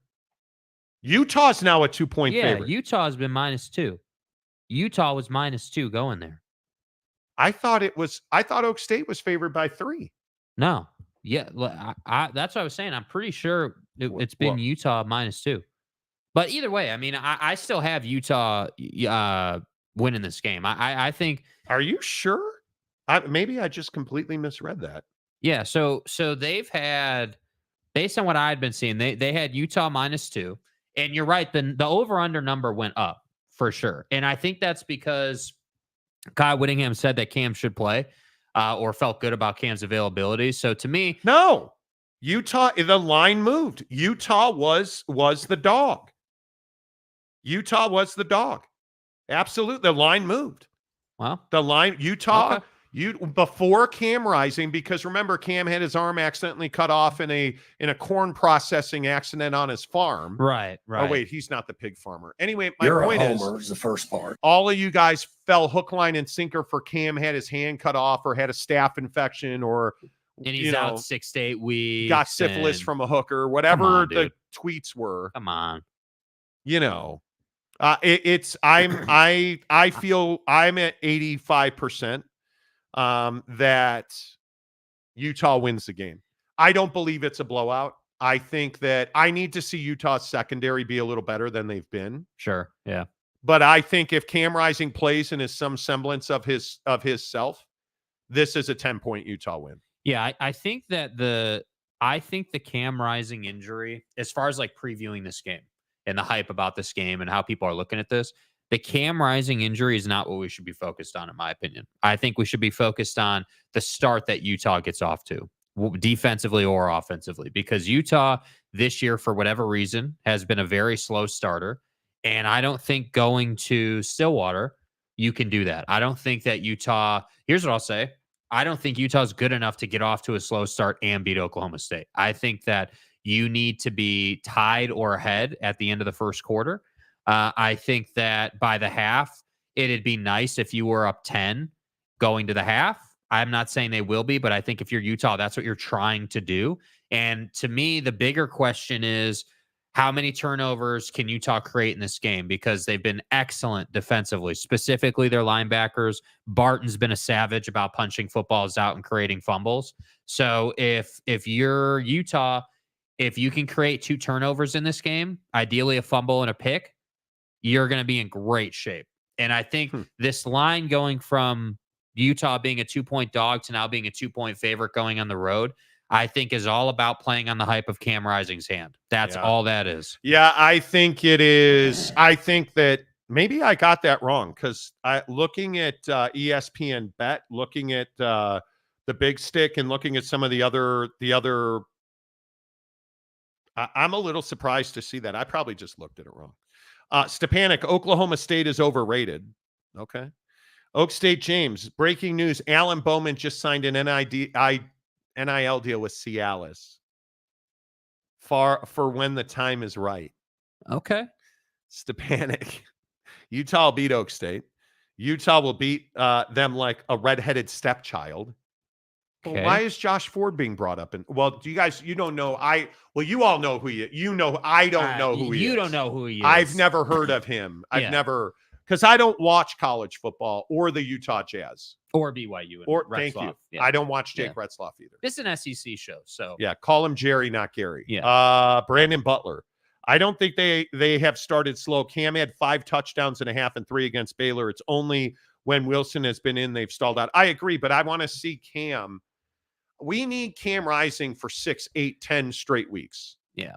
He's got to stay healthy because this offensive line, and I don't think anybody pulls punches on this. This line is average right now. The Utah offensive line has not been as good as we would expect them to be, but they are good enough. Yeah, I feel like in pass pro, they've been very inconsistent, but in the run game, they've been really good. And I think it's why you see Bernard punishing teams so far, because he's been able to, he's getting to the second level consistently. And when he's at the second level, you're in trouble, because if he's going to run for 5-6 yards at a time, you're losing to Utah. Yeah, and I need to see Deion Stanley more, and I need to see it more. No, in college football has it at -2.5. It opened at -2.5 for Utah. So my apologies if I got that wrong. Who's picking? Nobody is picking really. John Kennedy at Sports Illustrated has Oak State. Pete Futek has Oak State. That's really it. Not many people are taking Oklahoma State to win that game. Is this the game where Ollie Gordon breaks out? Is this a game where? I mean, obviously, I'm inclined to say no, it's not, because it's Utah's defense. So I'm not saying there's a good chance of that happening. But yeah, at some point, Ollie Gordon has to wake up. You would think so, but what's taking so long? What is take? There is an Oklahoma State fan in the comments section yesterday was a little defensive about that. But again, I'm just asking, what is taking so long for Ollie Gordon to get rolling here? And my question is he Harvey at Central Florida? Maybe not. Is he Taj at Texas Tech? Certainly not right now. He's not. I mean, is he better than Mekhi Bernard? He is. but he hasn't been. And it's, again, I just keep pointing out, an Oak State fan gets their cowboy hat and a twist over it. They haven't played anybody. Arkansas is not good. And you gave up a huge amount again in the run. And we had this argument on the show yesterday. You've neither stopped the run or been good against the run. Right. And you can't stop the pass, which tells me you're not good defensively. So at some point, something's got to give. And this idea that an Oak State fan, you can keep living and dying on Alan Bowman. What are you going to say Monday morning if he does not win this game? He's 250 with 2 picks and a touchdown. 2 touchdowns. I'm very curious to see how he performs. And if in fact,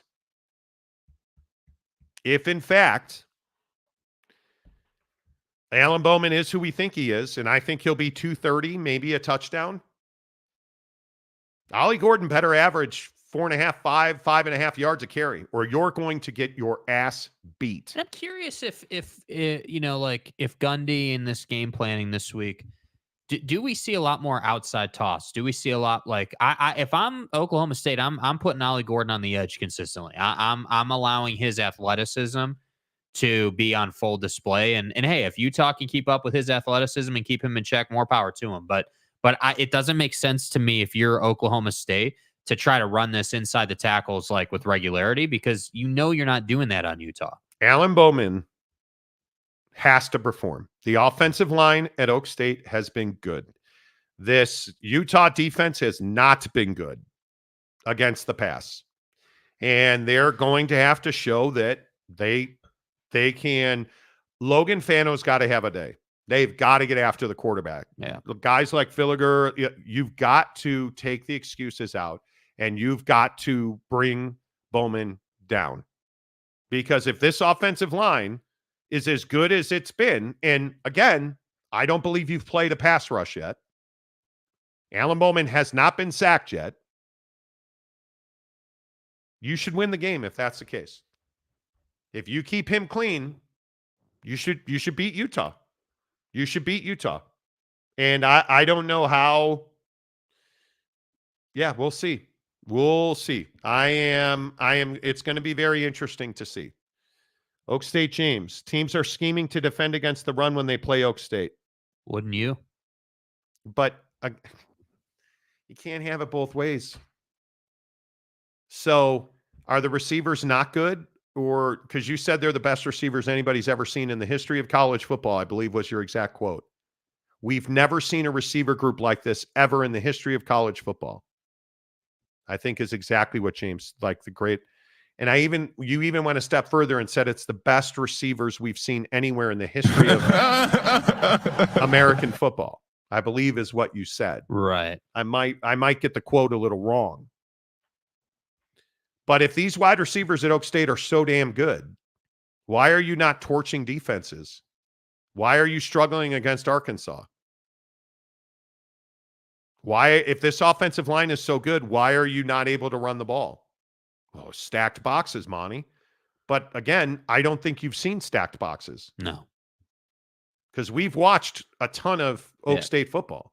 You haven't seen, I watched the entire Arkansas game. Yeah, I mean, you're seeing, I think, you know what you're really seeing? I think you're seeing base defense with single high safety pretty regularly. I think you're seeing man coverage. I think you're seeing 2 linebackers, and you're seeing an extra DB, because what have you not been able to do?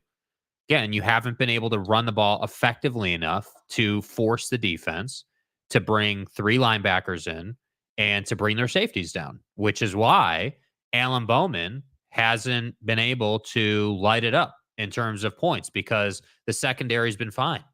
When the secondaries they play against don't have to respect the deep threat. And I'm telling you right now, and again, call me a homer if you want to. I'm not even a Utah fan. I didn't grow up in Utah. Utah's not my team. I don't really have a team in college football. I'm just telling you how I see it. The dynamic of, hey, we're going to run Money Parks down the field, and we're going to force your safeties to go with him. And then your linebackers, knowing that, are going to take a half step back, and then Brant Keithy's going to run by him. You're going to have a really tough time defending that. And that's not even I haven't even included the fact that if Utah has a good day on the ground, you're that's what I'm saying. I don't understand how you're going to have to stop one of those three. I agree. You're going to have to shut down. I don't believe you're going to shut down Brant Kuithe. I believe he's too good for that. He's too athletic at his position. So, okay, if Brant Kuithe is going to be available 10 to 12 yards down the field, you figure he's probably going to have 70, 80 yards receiving. Probably on a good day, he's going to have 2 touchdowns. On an average day, he's going to have 1. In this game, I think he's probably got 2 touchdowns. I think they're not going to run the ball in very much in this game. So I think what they're going to do is they're going to try and road grade you early with Bernard. Certainly. And then I think from there, based on how you handle that, then I think you're going to see, okay, let's play with Money Parks a little bit. Let's send Money on a 20-yard post through the middle of the field and see what the defense does. And I think those are the games that Utah is going to play with your defense. And it's just going to come down to how your defense handles that. Because, again, I'm just going to tell you, I fully expect there to be 2 Oklahoma State turnovers in this game. I think Bowman's going to throw a pick. And I think the Utah linebacking group is going to generate a fumble somewhere in this game. Now, I don't think that that's Ollie Gordon fumbling it. I'd be a little surprised by that. But they have been, if you're the guy who hates on Utah and you didn't watch the SUU game or you didn't watch the Baylor game, certainly, do you understand that in that Baylor game, that defense was absolutely looking to create the turnover consistently? Yeah, I am very interested. Yeah, I think there's storylines all over this game. We'll find out on Saturday night when it's all over. Yeah. Right. And the line moving much more is very interesting. Look at Calford. 5 more Monty Show memberships. Appreciate you, bro. Appreciate you. Cody Schiffman, Nick Hines, Callie Hawk, Big Papa King, and Kenneth. We're just Kenneth. Kenneth. No, I'm not going to ask you what the frequency is. And look at that. Calford says it's the Prize Picks money. Hey. I'm telling you, it's easy bread on Prize Picks, bro. The formula is not in question. It's undefeated. The formula is not in question. It is, it is what it is. Steve Stepanek, I don't know. Oklahoma State had great receivers. Just ask Oak State James. They have good. They're not great. They're good. The biggest issue is this is by far, who is Oak State? That's the question. Yep. They've sputtered. Tulsa sucks, and they pounded Tulsa. Okay, great. I'm here for it. Ollie Gordon was very average in that game. Utah is by far the best team they have seen. By far. That goes back to their loss against Texas. This is the best team that Oak State's seen in the better part of 8 months. And if you weren't ready for Arkansas, are you ready for Utah, who plays an incredibly physical game? And Morgan Scalley and Kyle Whittingham are 2 of the best defensive minds in the country. Yeah. In Witt, I trust. I learned a long time ago it's bad business to question Kyle Whittingham's defense. And my question is, how good is this Oak State defense? Can they get after these wide receivers? Because I think Money Parks is a star that you don't know, and he makes Brant Kuithe's job much easier when he's good. Yeah. It's what you said yesterday. Money Parks down this hash, Brant Kuithe underneath. Because you got to put a safety over the top on Money Parks. And I think Dejon Stanley has to catch the ball out of the backfield. Yeah, seriously. If he does that, you're in this, James, Gundy is holding back on playbook. He does this every year in the preseason. It's not the preseason. It's not the preseason, bro. This is not the preseason. I mean, You've looked really, really average. Is there anybody that believes this is a college football playoff team in Stillwater right now? Because I don't. They don't look like a different team than we saw against Texas last year, man. They don't look like they don't. You can tell when a team is intentionally being conservative or holding back. You can see it because they're running the same concepts repeatedly. That's not what Oak State's doing. No, it's not. You think he held back the playbook against Arkansas? Look how schematically diverse they were throughout that second half trying to come back in that game. If he held back the playbook against Arkansas, why was he bitching about officiating after the game? Come on. Oklahoma State does not have the best receiving core. Ohio State. Well, and I would anybody know who the number 1 rated wide receiver in college football was for week 3?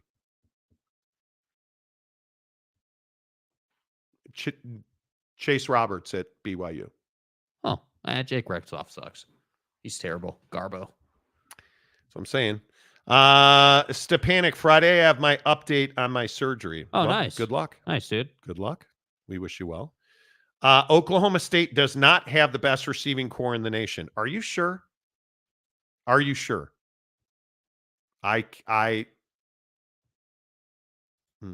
Brandon Butler, if you think they are holding back the playbook at Oak State because it's preseason, what do you think Utah's doing with Wilson?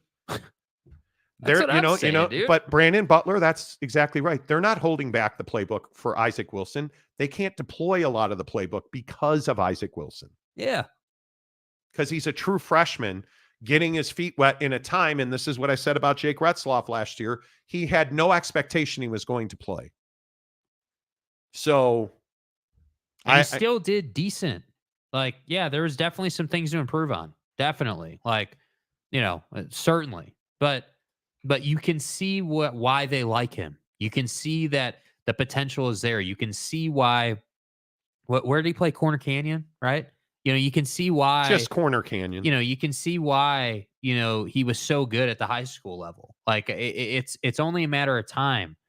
And I also will say, I do believe if Isaac Wilson pans for Utah, if he works out and he can be a 3-year guy for them, and they can have 2 like full steam ahead years with him. I don't know how long Kyle Whittingham's going to keep coaching, but he's making an adjustment as far as quarterbacks. I think he's finally starting to accept that. Yeah, and by the way, DeJon Strickland was number 2 highest graded wide receiver at Oak State. But look at the names, and I should probably just put this graphic up for you. You look at the names on that list: Ryan Wingo at Texas, Kobe Hudson at UCF, Jazeer Henderson at Cincinnati, the Natty, Tataroa McMillan. I mean, come on. Jacoby George at Miami. That offense, Cam Ward sucks. Good luck, Washington State, because you missed that cat. That guy has been. How good has that guy been? My God. I'll take Jake back to TCU or Hudson at UCF. Hudson's very good. I haven't seen much of TCU's offense outside of some YouTube playbooks, but. By the way, Hidden Hawaiian's a good name. Nice job. It is. Hidden Hawaiian's a very good name. Yeah, nice job. I'll be in Hawaii in November, hopefully, if I'm not dead, because I'm old and fat Mormon guy. Right. All right, couple more before we get to pizza, because I'm tired of the pizza thing and stuff. Where are you guys at on Tua Tagovailoa? Tua Tagovailoa was placed on IR yesterday. He'll be out at least a month with this concussion. He essentially has said, without saying directly, he's coming back. And I think the NFL has a responsibility to make that not happen. And, there's all this misinformation out there about his contract.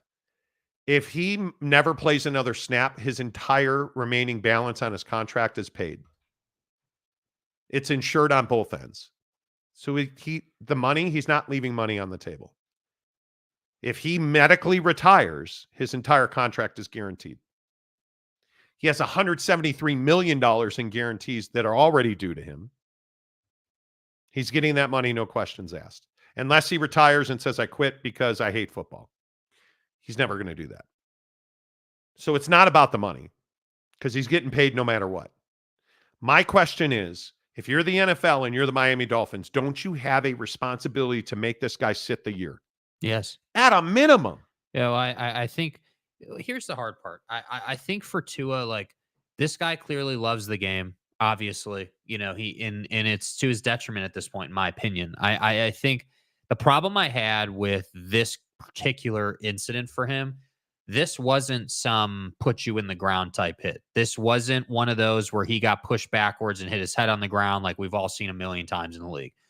This was a pretty standard NFL play. This was, what was it? I think it was Damar Hamlin actually tackling him, and just goes to hug him basically to tackle him, to bring him down. and Tua hit the side of his head on his shoulder pad, and that dropped him. And that's what is so concerning for me, is that we all know that once you have one concussion, you're more susceptible to have another. And we're talking about a guy that's had multiple and has had ugly ones. And it just screams of, hey, you're super, super susceptible now in a violent game. And there's more to life than football. And to your point, you already got 170 plus coming to you, man.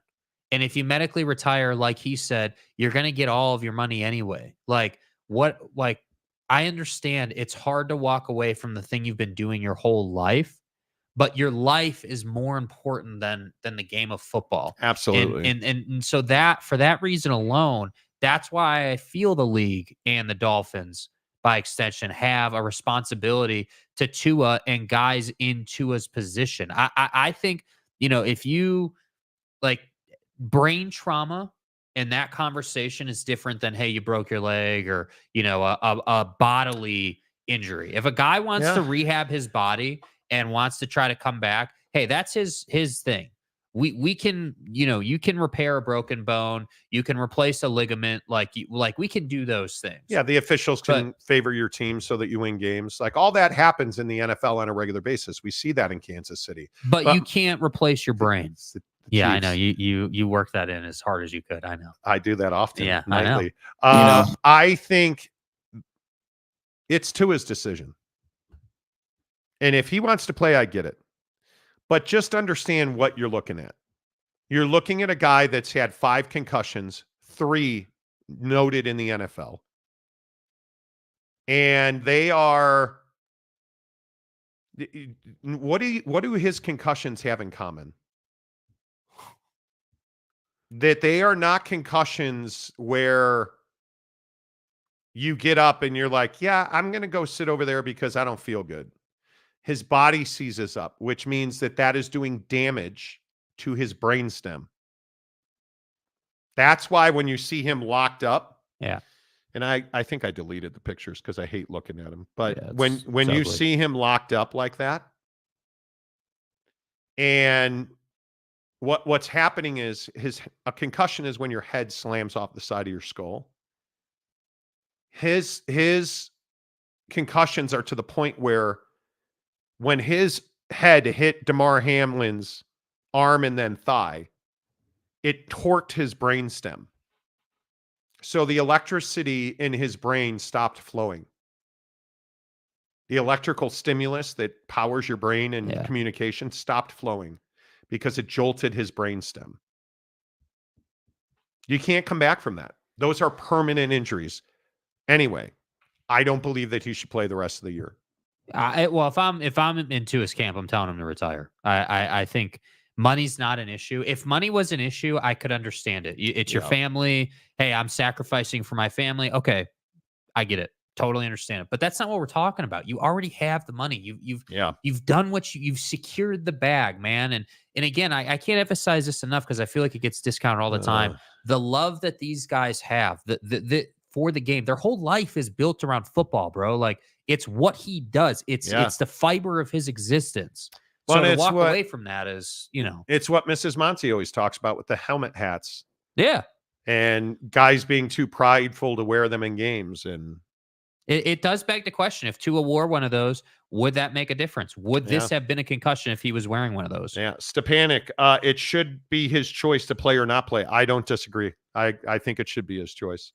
But I also think the NFL and the Dolphins have a responsibility to make sure that there is every doctor on the planet saying he's cleared to play in 4 weeks. If even one. Well, and I think I would go a step further and say they have a responsibility to make sure that medical professionals are telling him what's happening to him and giving him all the negative impacts. And if he wants to decide to play, cool.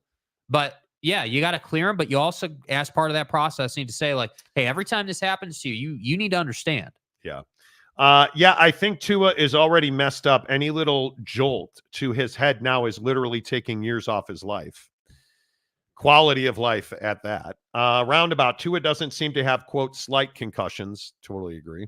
Keith Carl, every time Tua runs the ball, Dolphins fans will hold their breath and wait. I certainly hold my breath. And I talked about this. It's why I turned the game off in the second quarter last week. Thursday night football, like I went outside as I usually do to hit golf balls in my backyard and came in and I was like, oh, damn, Thursday night football. Told the A word to turn on Thursday night football. We're watching the game. He ran the ball in the second quarter and took a hit. And I was like, I can't do it. I'm watching Tua and I'm like, I can't do it. And then Jake tweeted that he had a concussion and I turned the game back on and there he is. And I'm like, can't do it.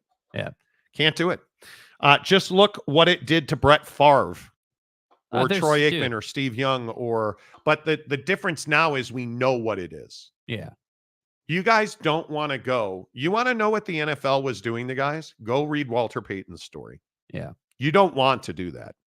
The NFL, why do you think the NFL doesn't push guys from the 70s and 80s anymore? Because their stories are not one the NFL wants told. Yeah. Go look at the last 3 years of Walter Payton's life. You don't want to look at that. You don't. If you look at that, your kid will never play football. Hidden Hawaiian, love Tua, but he's got to hang it up for his own health and future. Yep. I totally agree. And I think part of it is, again, the Polynesian community and the Polynesian machismo and bravado and bravery and courage does not allow him to think in those terms. Correct. And the way he was raised does not allow him to think in those terms. And remember, this is a guy who's in the best shape of his life. Mm-hmm. Remember all the oddly thin pictures? But it doesn't even matter. And that's the hard part is like, I agree. It truly is. When I think about Tua and then I think about Lamar, it's incredible that Lamar has stayed as reasonably healthy as he has, considering how he plays the game. But I also think that this is where it's such a case-by-case thing. Lamar has the athleticism to avoid the big hit. He has the vision and ability and understanding. I don't like that he runs as much as he does, but give the guy credit. He hasn't had some just mind-numbing, awful concussion. Look at Anthony Richardson. Anthony Richardson, another great example. Look at, doesn't have the polish. No. Already had major shoulder reconstruction and has not been good this year so far. But hey, I'm fine with that. Hey, you got popped and your shoulder got tore up. Cool. Rehab the shoulder. We're back in action. Like, you're good. You look at a guy like Patrick Mahomes. Look at Tom Brady. Yeah. How many times did the lady now humping a jiu-jitsu instructor say he's had concussion? Anyway, how many times did we hear Giselle talking about Tom's concussions? Yeah. And the problem is we don't know enough about the brain yet to know whether, like with the body, we know that, hey, like there's being in shape. And then you always hear guys say, hey, but I got to get in football shape. Yeah. I got to, my body's got to get used to taking the punishment of the game. Guys like Antonio Brown that are wing nuts or. Yeah. Come on. Steve Young didn't want to retire, but it was the best choice. I think there's something to that. Brandon Butler, Tua needs to talk with Junior Seau's family. Oof. Paul Bagansky. Hey, Bagansky.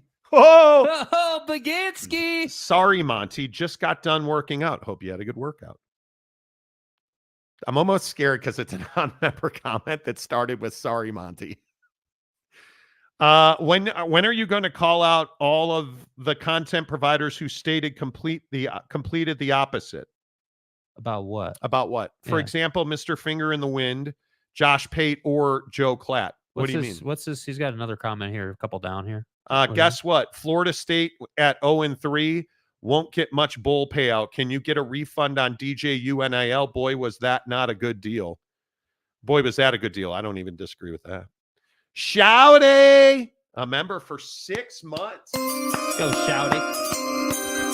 Thank you, Shouty. Appreciate that. Thanks for being a member. Thanks for being here. Hit the like button. Yes, please. So Paul wants us to call out. I'm guessing over this Florida State ACC, because we have taken, you guys don't give a rat's ass about this. We have taken a ton of heat on our ACC content.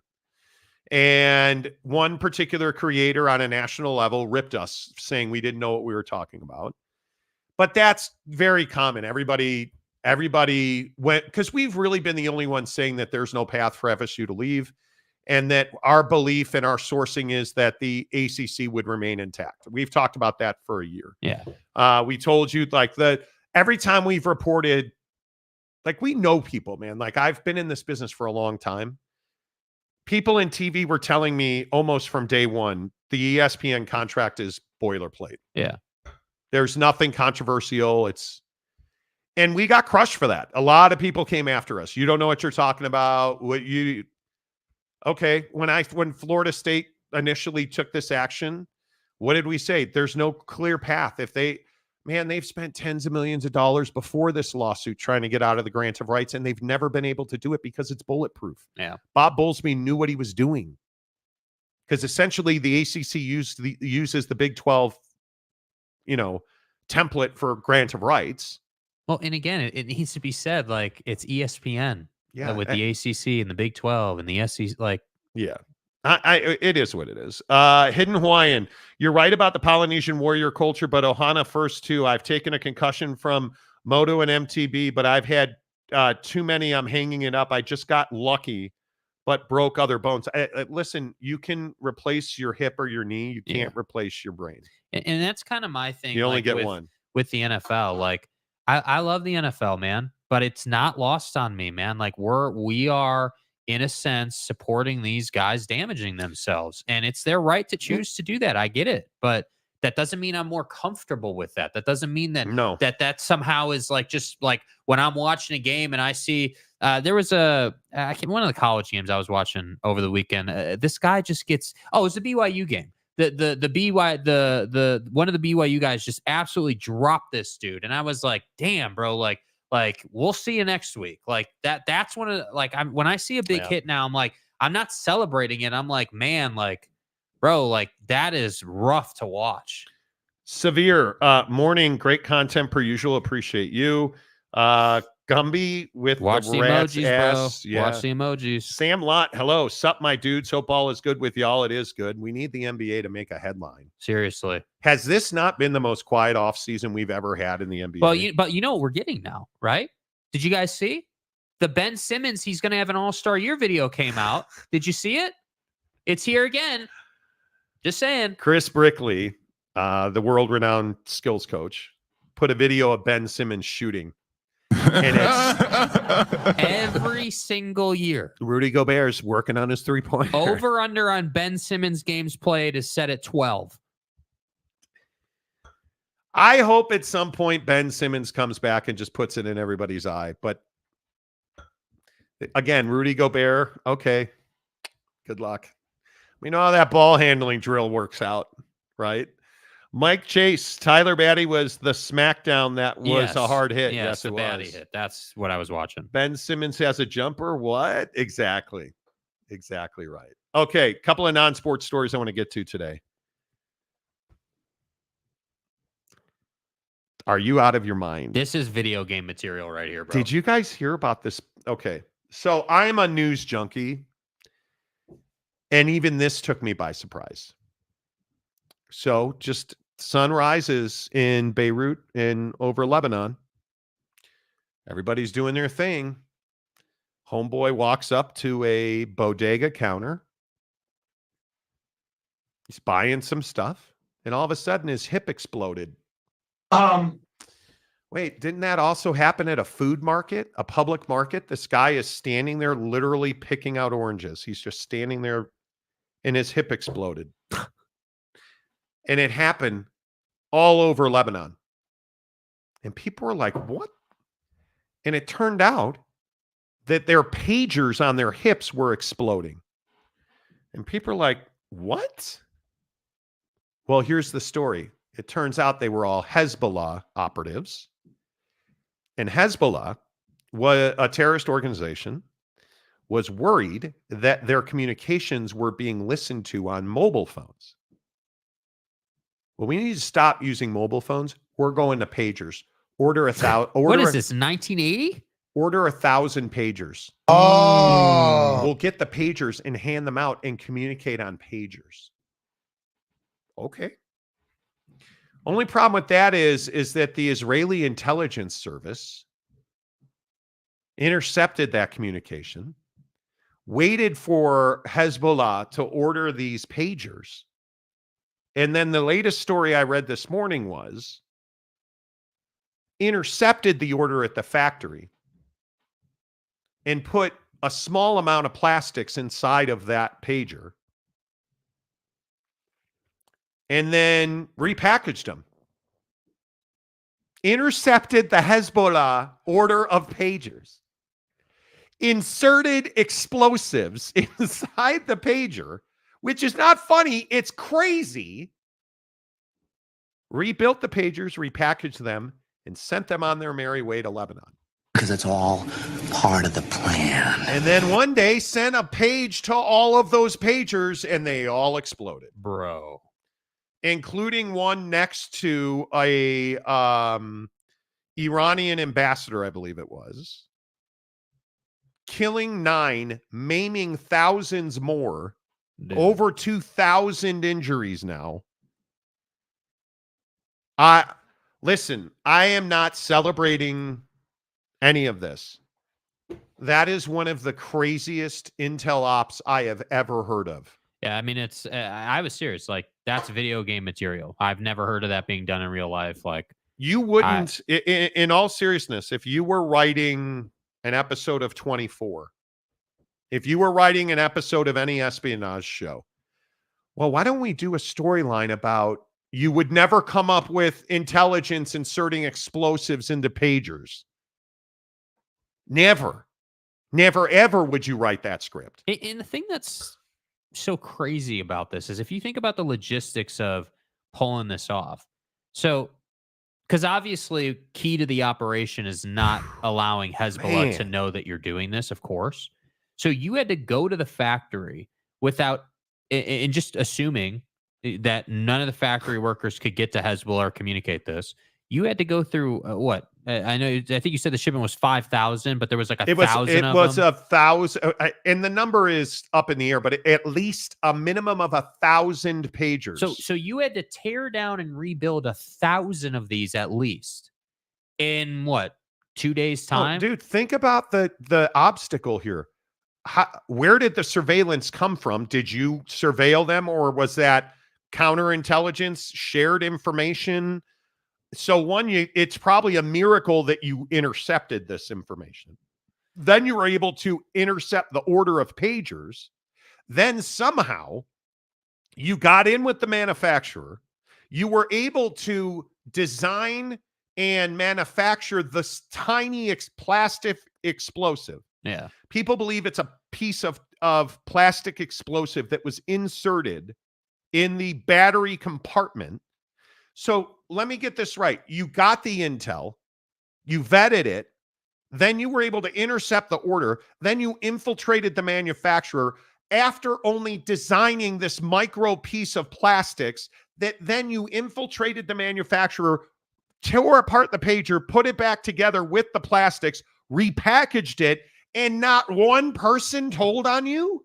And none of them, when they got the package, thought it was suspicious. And it didn't leak? And then you did such a good job that nobody's like, what's all this sticky stuff on my pager?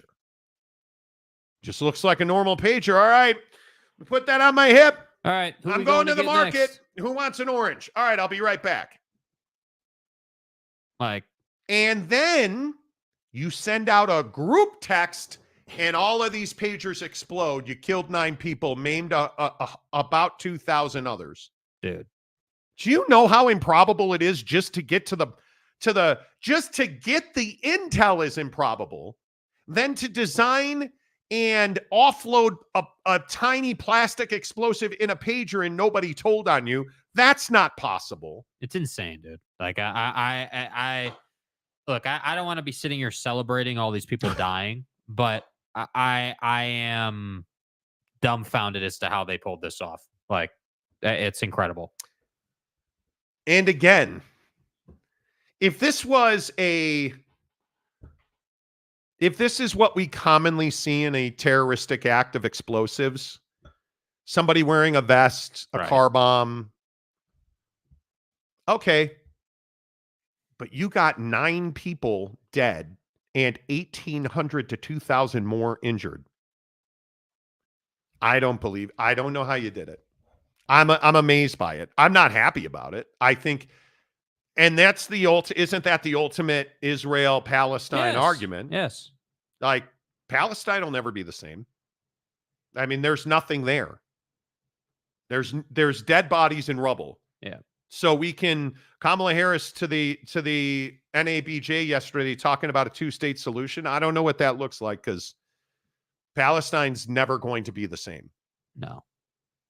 Oh. Right. But we're talking about people who have been at each other's necks for thousands of years. And now I don't know what you say to Israel. Because we're past this argument on Israel of do they have the right to defend themselves? Nobody is questioning that. Do you have the right to embed explosives in pagers and send them to Hezbollah? How did you know that though? And the amazing thing is the videos. Did you see the videos? Like the videos of these explosions? This cat I talk about at the orange cart. This bro has one guy behind him, a guy in his left, a guy in his right, a customer in front of him. I mean, he's surrounded by people. And they're just picking through fruit on a fruit cart inside of a market. Very common everyday life in Lebanon. This pager explodes and it only gets him. Doesn't get the guy behind him or the guy next to him or the guy on the other side of him. Just gets him. This dude in the bodega. He's standing there in a bodega, buying whatever, and there's a camera here, and he's standing there, right? So this camera's looking at him. You see this guy, let's say it's a pack of smokes or a Snickers bar, whatever, throws it on the counter, and he goes like this to look at his pager. Boom. Nobody else in the bodega is injured. How is that possible? You put plastics in a pager and nobody else. I don't know how. There's technology and explosives. I do not know how. And my question is, and this again is, I think one of the biggest questions, what were you trying to accomplish? Because one of the big pieces of rhetoric during this election has been, well, you know, the current administration is an administration of war. And J.D. Vance and Donald Trump yesterday saying it would have never happened if they were in office because they would have negotiated this already. Dude, people have tried to negotiate this for thousands of years. Yeah. I think the problem is that, again, technology and you know, the ability to fight have grown to such a point where we're getting explosives put in pagers now. We're getting, you know, it's all these videos from the Ukraine situation where they're using drones to blow up soldiers who are sleeping. Like we're getting things it's not anymore that we're just running at each other and trying to stab each other with a knife. Now we've graduated to, well, we have guns, but guns are not the priority anymore. We're going to use explosives and pagers and drones now to kill each other. I mean, it's so how to say that, well, we would have had this negotiated out and it would have been done. Like, I just like, it has nothing to do with, you know, left or right or Dem or Pub. Like, it's more about like, I just think that that's impossible to have done. I don't think, I don't give a damn who you are. You're not going to go to the Middle East as a Westerner, as a Western politician and say, yeah, we're going to, you know, we're going to do this and this is how it's going to go. These people have been fighting for thousands of years and they're going to continue to do so. And I part of me has like, I feel bad saying it. We should not be involved in Middle Eastern conflicts, but it just, there's no winning those disputes. Yeah.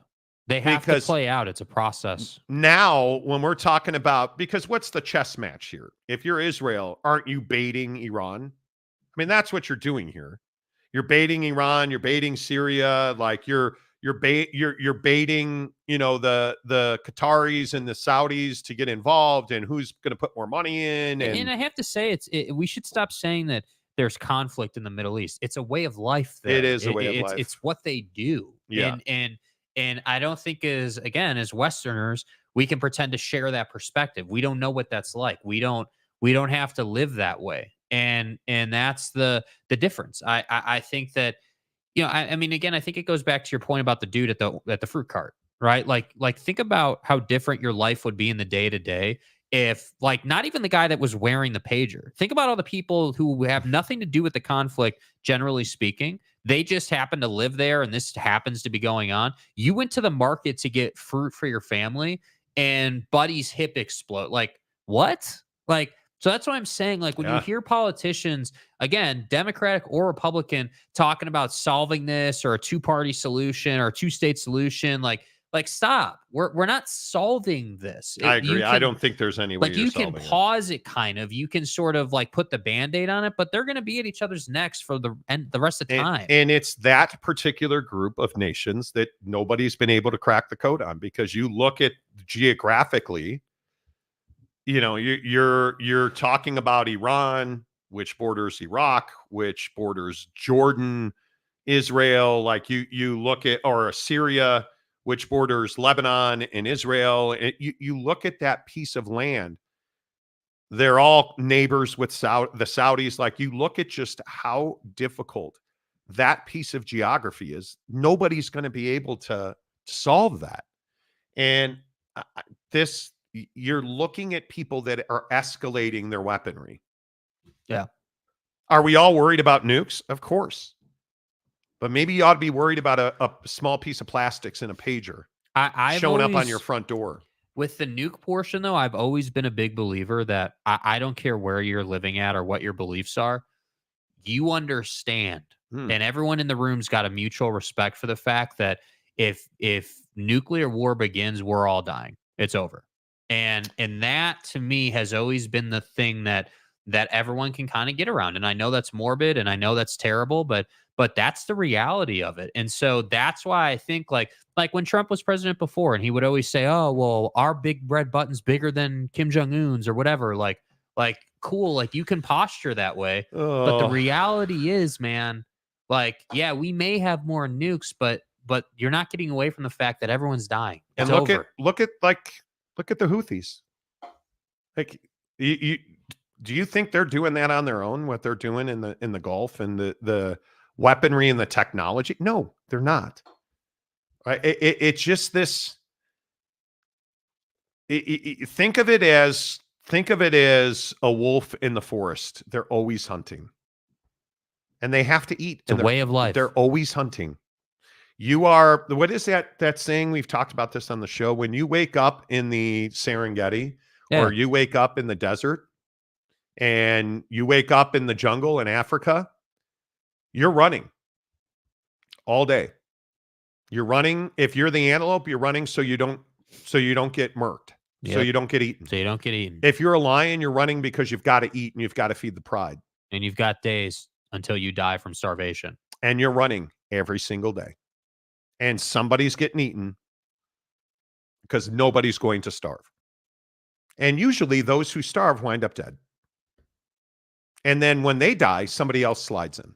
When that lion who was unable to hunt dies from starvation and his pride dies with him, what happens?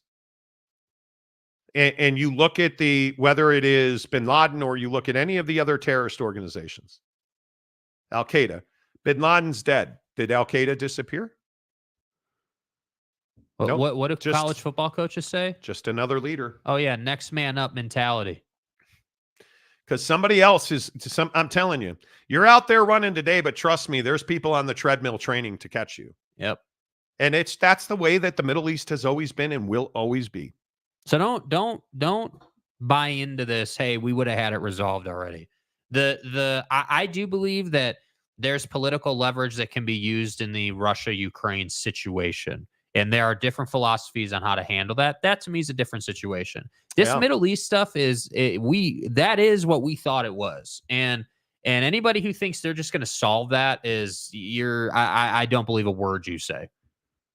I think it is, in my opinion, very interesting to see how people operate. I don't think we should be involved in 99.9% of it. Yeah. I really do not. And yet we are, and I understand that we have interests there. I mean, you worry about the Iranians, you worry about the Russian influence in the region, the relationship between the Saudis and the Russians that seemingly has strengthened. The relationship between the Russians and the Chinese that is do so you understand publicly strengthened. Do you understand as Americans, we will never understand what it's like to have Russia on the other side of the fence.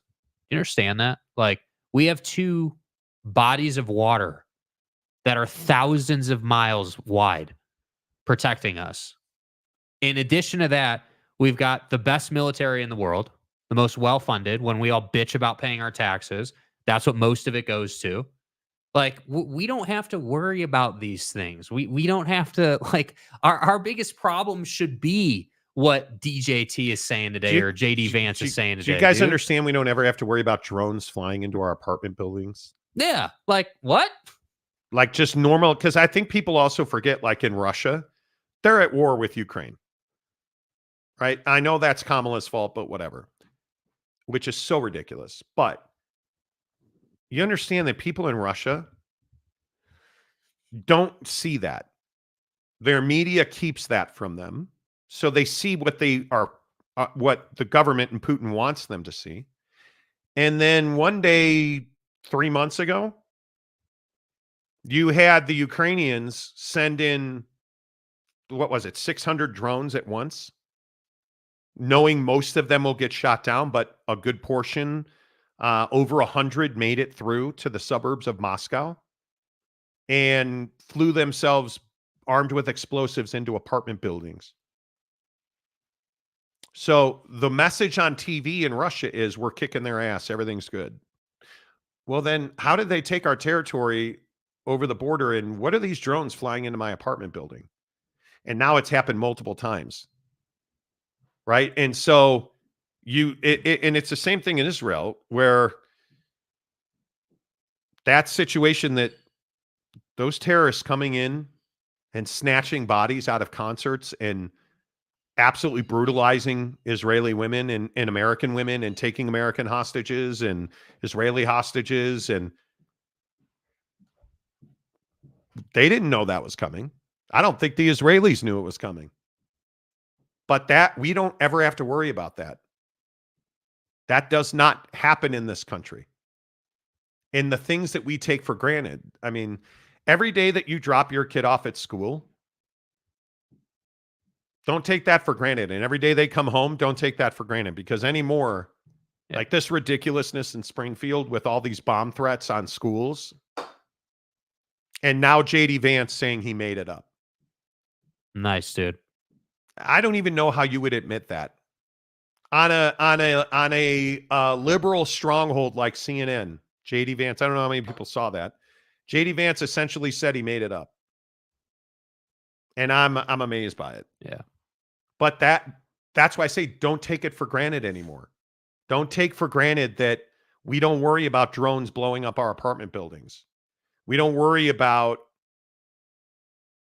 going to a concert and getting snatched by terrorists. Right. We don't worry about that. So I just think it's some things we need to not take that stuff for granted. So, yeah, but that's just me. No All right, doubt. let's end on a high note. Good.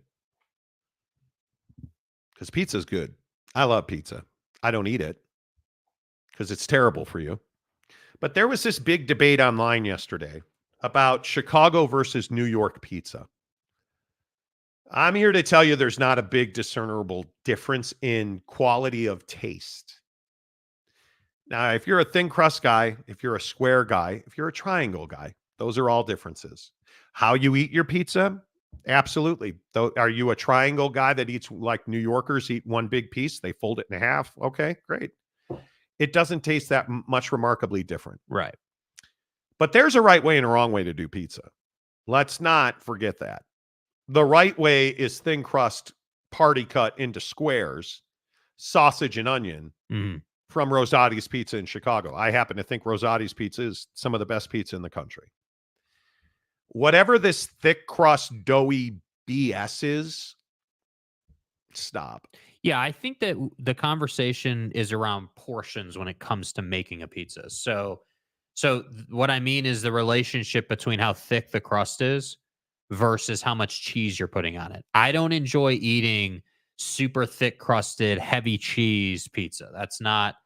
I'm good with I'll knock down a straight cheese pizza, but it has to be thin crust. The sauce proportion of the cheese has to be correct. So a little bit lighter on the sauce. Like there should be a little more cheese and a little more than and a little less sauce.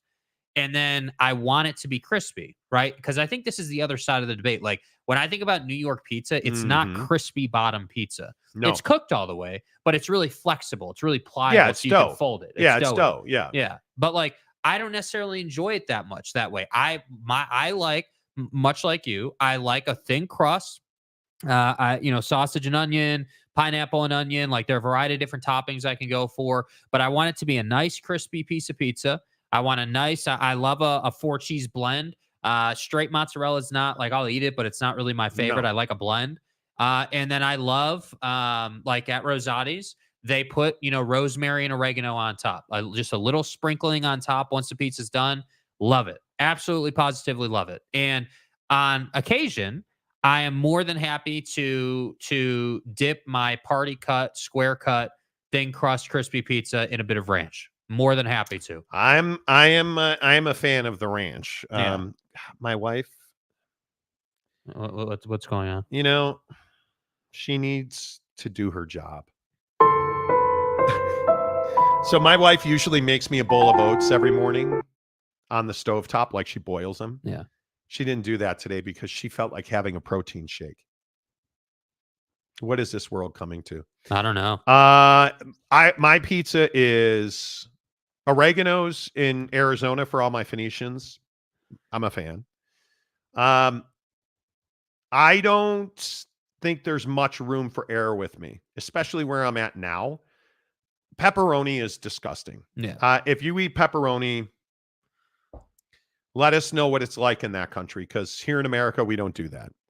I am a thin crust, light cheese. I don't these people that do extra cheese. We were at Costco over the weekend, and I saw these people eating their pizza, and the guy was holding his pizza, and it was a big piece of cheese triangle. Yeah, and there's quite literally grease dripping off the end of the pizza. Yeah. And I'm like, do you understand like what you're eating? Okay. Let's not be an idiot and just be normal. Okay. Thin crust, easy cheese, sausage and onion. Yeah. I am somebody that believes that if I'm going to get a pizza today in Salt Lake City, I'm going to Papa Murphy's. I am getting thin crust, cheese mix, mushroom, onion, and pineapple. Yeah. And I am going to cook it on a smoker because that's how life is lived. Incredibly good. And then I am going to sprinkle the Italian seasoning on top. And yes, you can taste the flavor of the pellets in the crust. And yes, it is amazing. Now, if I get any pizza I want, I'm getting a thin crust, easy cheese, sausage, and onion. And I'm going to eat the whole damn thing. I'm not sharing it. Now, if I'm in New York, I'm on train, dude. Let's go. Italian beef on top of a thin crust cheese triangle with Italian beef. Had a slice of that in Boston. Unbelievable. Bomb. Was really good. Yummy, yummy, yummy. Was really good. And I also think this is a very different thing than like hot dogs. I don't eat hot dogs everywhere I go. I hot dogs at Costco, sometimes at the golf course, usually only at Superdog in Chicago. Right. But I can already see, why do you people hate pineapple on pizza? I've never understood this why argument. is this a thing? Why is it bad to put pineapple on pizza? Why? I don't understand it. I do not understand it. Yeah. While you answer that question, I remind you the official golf club of the Monty Show is Canyons Golf in Park City, the official golf resort of the Monty Show, because it's amazing. I'll be there Saturday. I believe my tee time is 9:16. They got snow on the mountains yesterday. Yes. It was like 36 degrees and snowing here. It wasn't. It was like 62 and rain. Perfect. But we got some snow up in the mountains, and it's one of my favorite times of year to play golf at Canyons Golf in Park City, because there's fall foliage changing. The colors are changing up in the mountains. Your tips will have a little snow on them occasionally. Probably by the time the weekend gets here, that'll be gone. But you still get moose, deer, fox. You see all this wildlife on the course. And the other thing that's amazing is the fairways are still lush and green. The greens at Canyons, yes, they are challenging. They are difficult greens. I am putting pretty well right now. I swear to God. If I have one more putt that hangs over the hole and doesn't go in, I will simply tap it in again. But I have had so many. That shot on the 18th the other day. Par 5. And I hit a 300-yard drive. And then a 200-something yard 5-iron. And I've got about a 12-foot putt for eagle. And that ball went right to the hole, rimmed out, and rolled about 15 feet past the hole after hitting after rimming out. Because it was on a slope. I just could not believe that. Yeah. But that's golf, right? No, that's not golf. That's me hitting, probably putting too much power through the ball. Because it's garbage. But that's what I love about golf, the mental game of golf. And I love the fact that at Canyon, just stand on elevated tee boxes and watch your drive fly. Yeah. I love that you can quite literally, if you're driving the ball well at Canyons, your driver wedge the entire round. They're par 5s. The par 5 third hole is a drive up against rock faces on a pretty narrow fairway. Drive against rock faces into either a 5-iron or a hybrid to the green, depending on where your drive goes. When I played there the other week, I hit a pretty good drive all the way to the end of the fairway. So I had a nice little 6-iron into the green. That's what I love about Canyons. The ball flies. It's beautiful. And you're in a world-class resort at Park City Mountain Resort. Canyons Village, that's where you find Canyons Golf. World-class dining, beautiful scenery, fresh, crisp air. Mrs. Monty and I, after we played golf over the weekend, had a picnic on what's called Empire Pass, Guardsman's Pass. The road is Guardsman's Pass. The top is Empire Pass. It's beautiful. You could see the entire valley. It was crisp. It was a little chilly. Made some sandwiches. Like, that's what I love about playing golf in the mountains. She made this great fruit salad. Do you guys understand how good red grapes are this time of year? Red seedless grapes. It's all good, man. I love it. Weekends are far too short. We should work 2 days and have 5 days off. Yeah. In my opinion. Canyons Golf. Book online. Google search Canyons Golf Park City. Tell me you heard about it on the Monty Show. How do you like your pizza? Tanner says, last week for my job, I got to go to a timeshare in Cottonwood Canyon. The fall leaves were coming and it was breathtaking. Sometimes I take living in Utah for granted. You think? I'm a big believer, and I'll do it every day for the rest of the golf season, because there's only 3 weeks left in the golf season, I guess. Because Canyon's last day is October 13th. I'm going to drive up through whatever it's called, I-80. Parley's Canyon, thank you. And I'm going to drive down through Guardsman's Pass because it's just beautiful. Yeah. You can't beat it. We do take it for granted. ACC Commissioner Gumby is a folded slice of pizza a sandwich. I believe it is. Fat Jesus. Pizza dipped in blue cheese is disgusting. I totally agree. I finished the sentence for you because you had a typo there. Hidden Hawaiian. Monty, just be yapping sometimes. Okay. What was I yapping about? Hellbilly. What's up, dude? A member of the show for 17 months. Neil Brown likes thick and doughy pizza. Thin, light sauce and cheese, hamburger and onions. Man, what I wouldn't give for a burger right now. That sounds so good. I thought folded pizza was called panzerotti. Okay. I don't know. Upside down, it's always golf season in Florida. It is. And that's it's thick fair. Ass air. My job, no. I am simply looking at it from the means of a small community. I just ask you to educate yourself on the current issues in front of us and then make a decision. Did I say something wrong? What are we talking about here? I enjoy my pizza being savory. I'm not a fan of pineapple because I don't want the sweetness. Okay. There you go. There's a reason. It's fair says, have a good one. It's fair. Good to see you. Sorry about your Jayhawks. Pepperoni with blue cheese. Stop. There's no need. Why choose violence? Do you think that because you gave out the memberships and that you've been a member for however long it's been, that you can say dumb stuff and insensitive stuff like this? We all know pepperoni with blue cheese. Come on, dude. Come on. Like, I don't know who you are anymore. Yeah. I mean, it's kind of ridiculous. Enjoy the ACC. Yeah. Come on. Tanner, one time I had blue cheese at Texas Roadhouse. It was average. The proper nomenclature is mid. No, the proper nomenclature is disgusting. It is, yeah. Lopes fan Gabe, that guardsman's pass view is elite. Yes, it is. Yes, it is. Mike Chase, thanks for a great show, guys. No, Mike, thank you. Enjoy. Good luck with BYU this weekend. What? Look at I think Calvert enjoyed our commentary on his pepperoni. Wait, just saw WNBA is expanding in back-to-back years. Oh, are they really? Nice. Insensitive, LOL. It is insensitive. Yeah, it is. Yes, exactly right. K Nurin says beefsteak. I like Italian, dude. Yeah, big beefsteak guy. Well, you know me. Macaque. You know me. Ain't trying to hide from it. Hey, man. See, the funny thing is when you have a beefsteak, you don't talk about beefsteak, and all Jake talks about is beefsteak. I know. 21 times a month. I get it. That's all he talks about. Yeah, I get it. The Monty Show, presented by The Advocates at theadvocates.com. Could not do this show with our partners at The Advocates, and I tell you all the time, no matter where you listen to this show, The Advocates are ready to serve you. Chat with an injury attorney live online 24/7, 365, and it won't cost you time. At theadvocates.com, the best injury attorneys in the business. Until tomorrow, say goodbye, Jake. Goodbye, Jake.